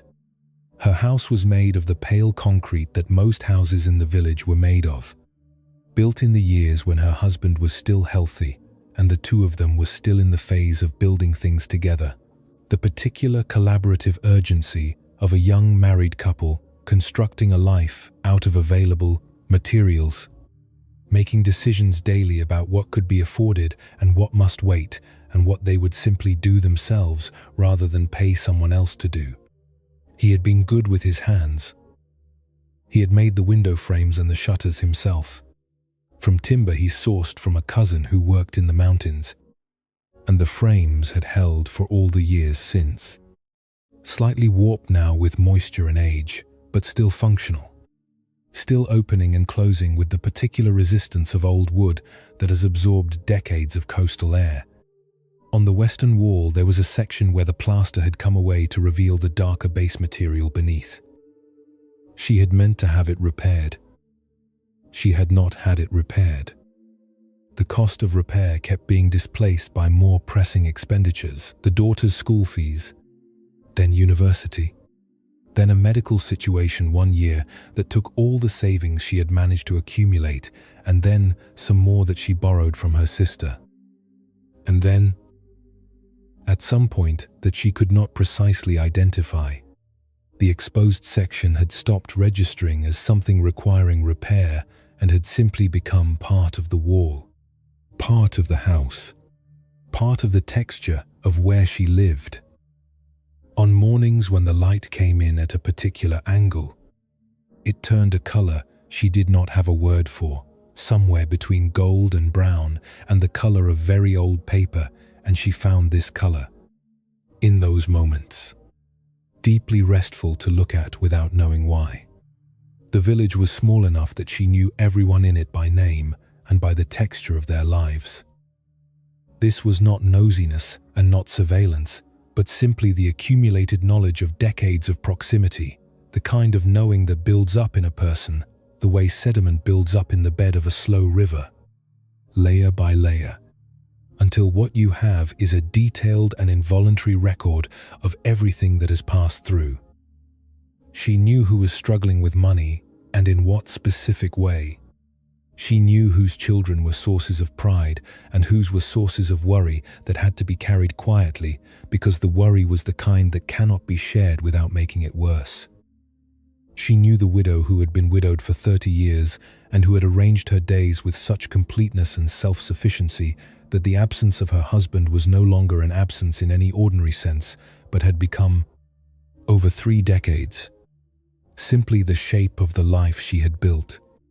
She thought about this woman sometimes, not with analysis or with the explicit intention of learning anything, but in the way the mind returns to certain images, the way water returns to certain low places in the landscape, because something in them answers something that is asking, even when the asking is below the level of conscious awareness. She worked. She had always worked. Her father had been a fisherman.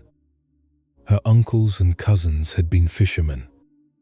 She herself had grown up with the smell of fish and salt water woven so completely into the fabric of ordinary life that it was not a smell so much as simply the smell of things of the world before it was divided into categories of pleasant and unpleasant. She had not gone into fishing herself.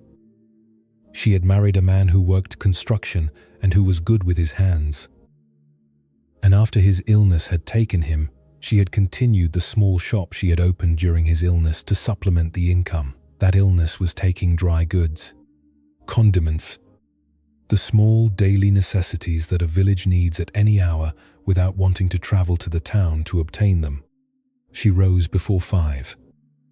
This was not a practice she had chosen so much as a condition of the life she led. The suppliers came early.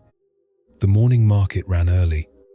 The hours of the day in a Vietnamese coastal village organized themselves around the rhythms of fishing and heat and the school schedule, all of which converged on the necessity of an early start. She had been rising before 5 for 20 years, and her body now woke at 4:30 without instruction. Reliable as a tide, she made the first pot of tea. She lit the incense at the shrine. She prepared whatever needed preparing for the morning market. She opened the shop.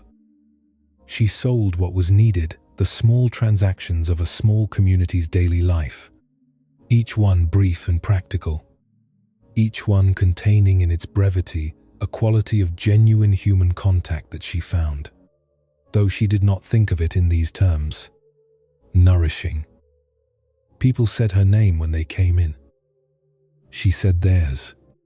This was ordinary commerce, and also something else, the daily confirmation that a person exists, that the community knows they are there, that the small repetition of being seen and acknowledged is part of what sustains a life. She had been thinking about retirement, in the vague and unresolved way that people think about things they intend to address but have not yet found the moment for. Her daughter had suggested it more than once.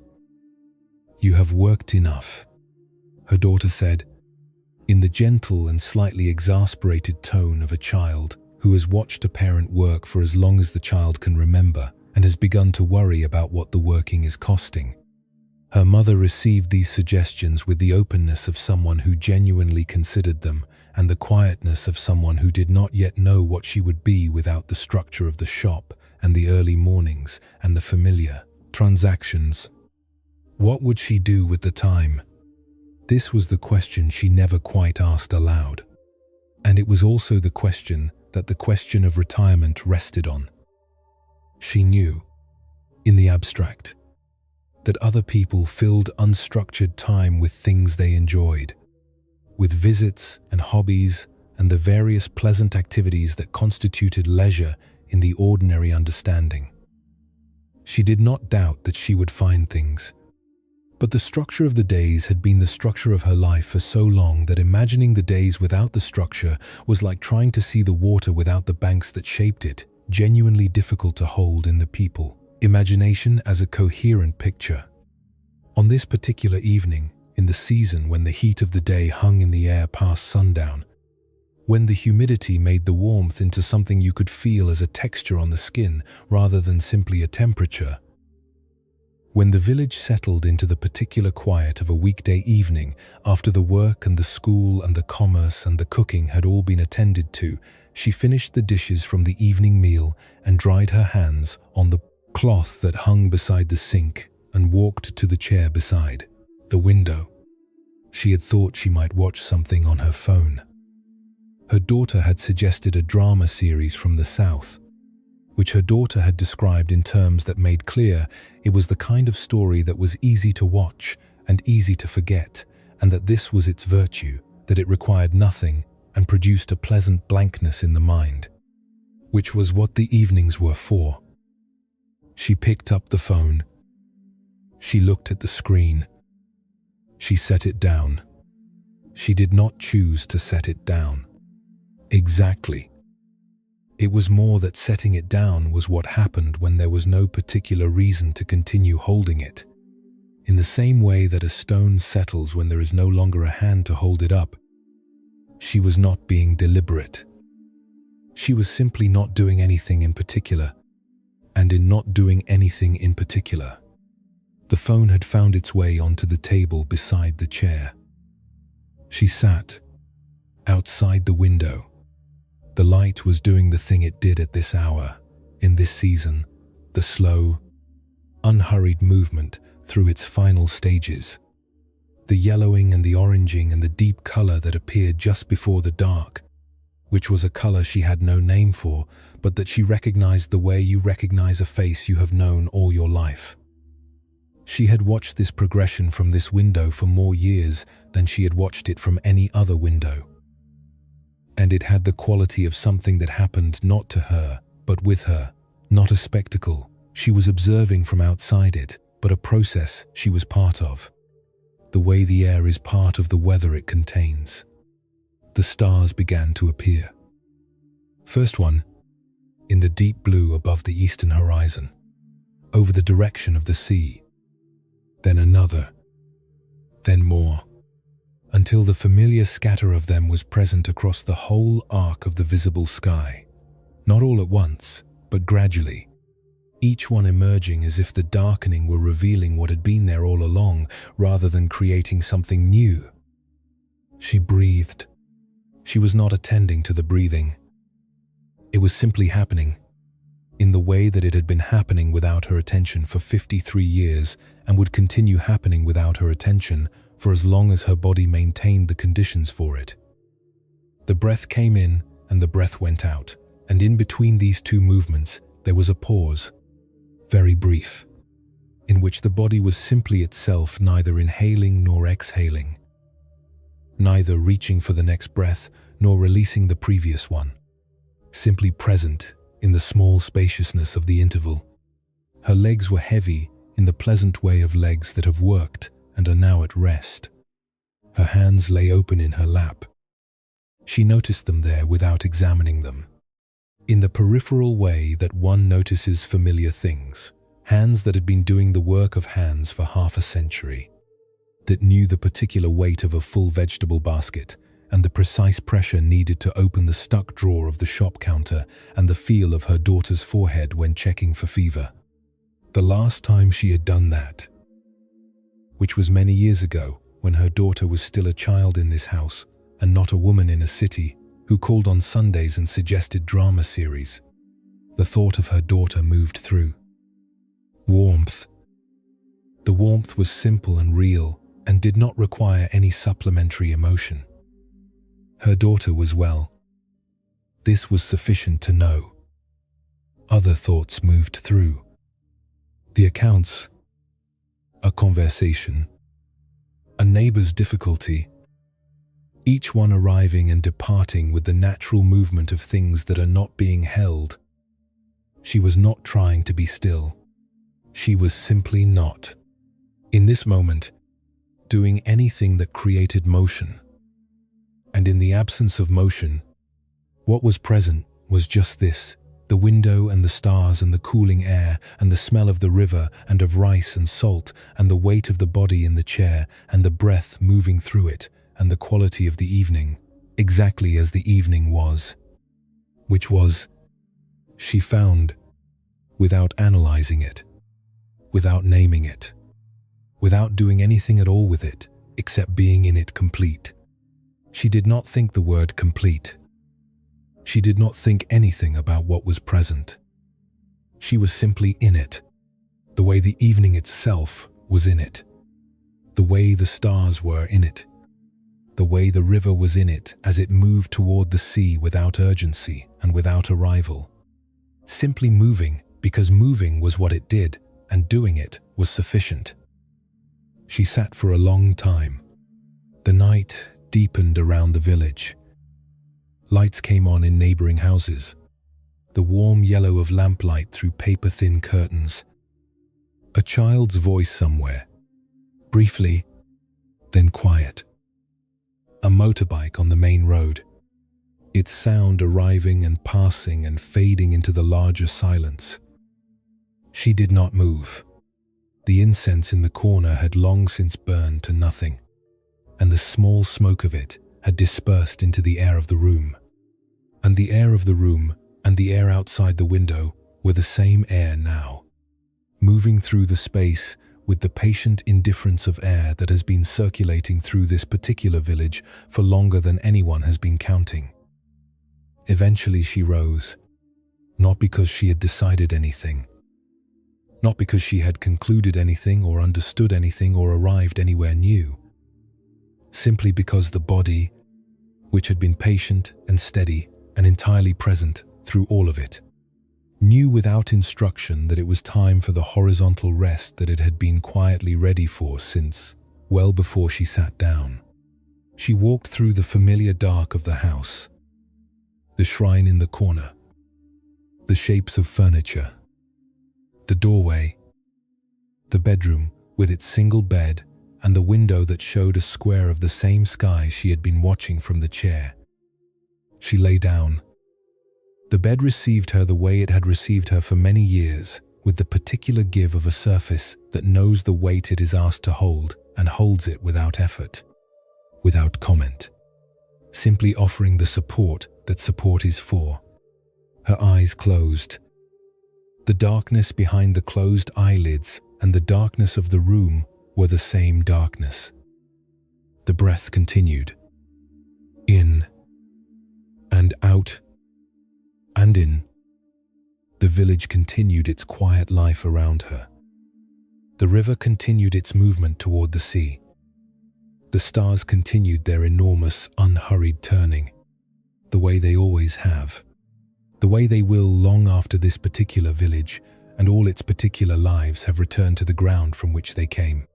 And in a small house with pale concrete walls, in a room with a window that showed the sky, a woman who had worked hard for a very long time and had carried what was given to her to carry and had loved the people she loved and had opened the shop every morning and closed it every evening for 20 years and had watched her daughter grow and her husband die and the wall plaster crack and the seasons turn and the stars appear each night in their familiar positions.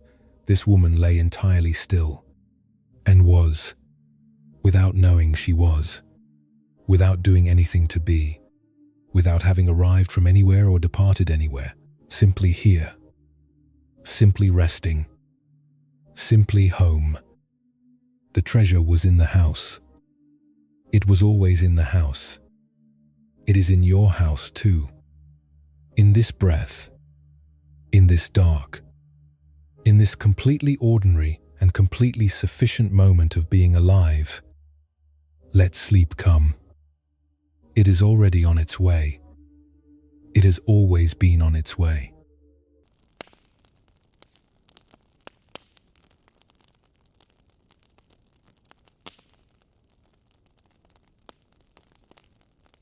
Tonight we have traveled through 10 traditions, through the mountains of Korea and Tibet, through the courts of ancient India, through the forests of Thailand and the hermitages of Japan and the sacred peak of Yentu and the small house of an ordinary woman at the end of an ordinary day. We have sat beside Pang Yun and his daughter at the bamboo weaving, beside Gampopa at the stone bridge, beside Longchenpa in the cold of Gangri, Turkar, beside Seongcheol in his years of sitting still, each one of them, in their own language and their own century and their own particular landscape, was pointing in the same direction. Not forward. Here. Not later. Now. Not at the end of sufficient effort, but in the ground that was always beneath the effort. Patient as a mountain, waiting only for the rushing to slow enough to be noticed. I want to say something personal for a moment. Before I let you go, I started making these videos because I was someone who couldn't stop moving. Not physically, I could sit still fine. But the mind was always somewhere ahead of where I was. Planning the next thing, assessing the current thing, replaying the last thing. I thought that was just how my mind worked. I didn't realize it was exhausting me until the exhaustion became impossible to ignore. These stories found me before I found them. The teaching of Pang Yun's daughter easy, like touching your feet to the floor when you get out of bed. I read that at 2 a.m. once, unable to sleep, and something in me just stopped. For about 30 seconds, something stopped. I've been chasing that 30 seconds ever since. Not by rushing toward it, by learning, slowly, how to stop rushing. I don't know what you'll carry from tonight into sleep. Maybe nothing you can name. Maybe just a slightly different quality in the breath, something looser, something that wasn't quite there when the night began. That's enough. That's more than enough. If these stories gave you something, a quiet like or a share means more than you might think.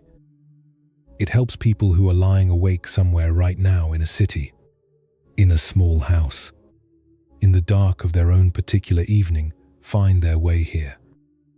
You are enough. This moment is enough. Sleep well.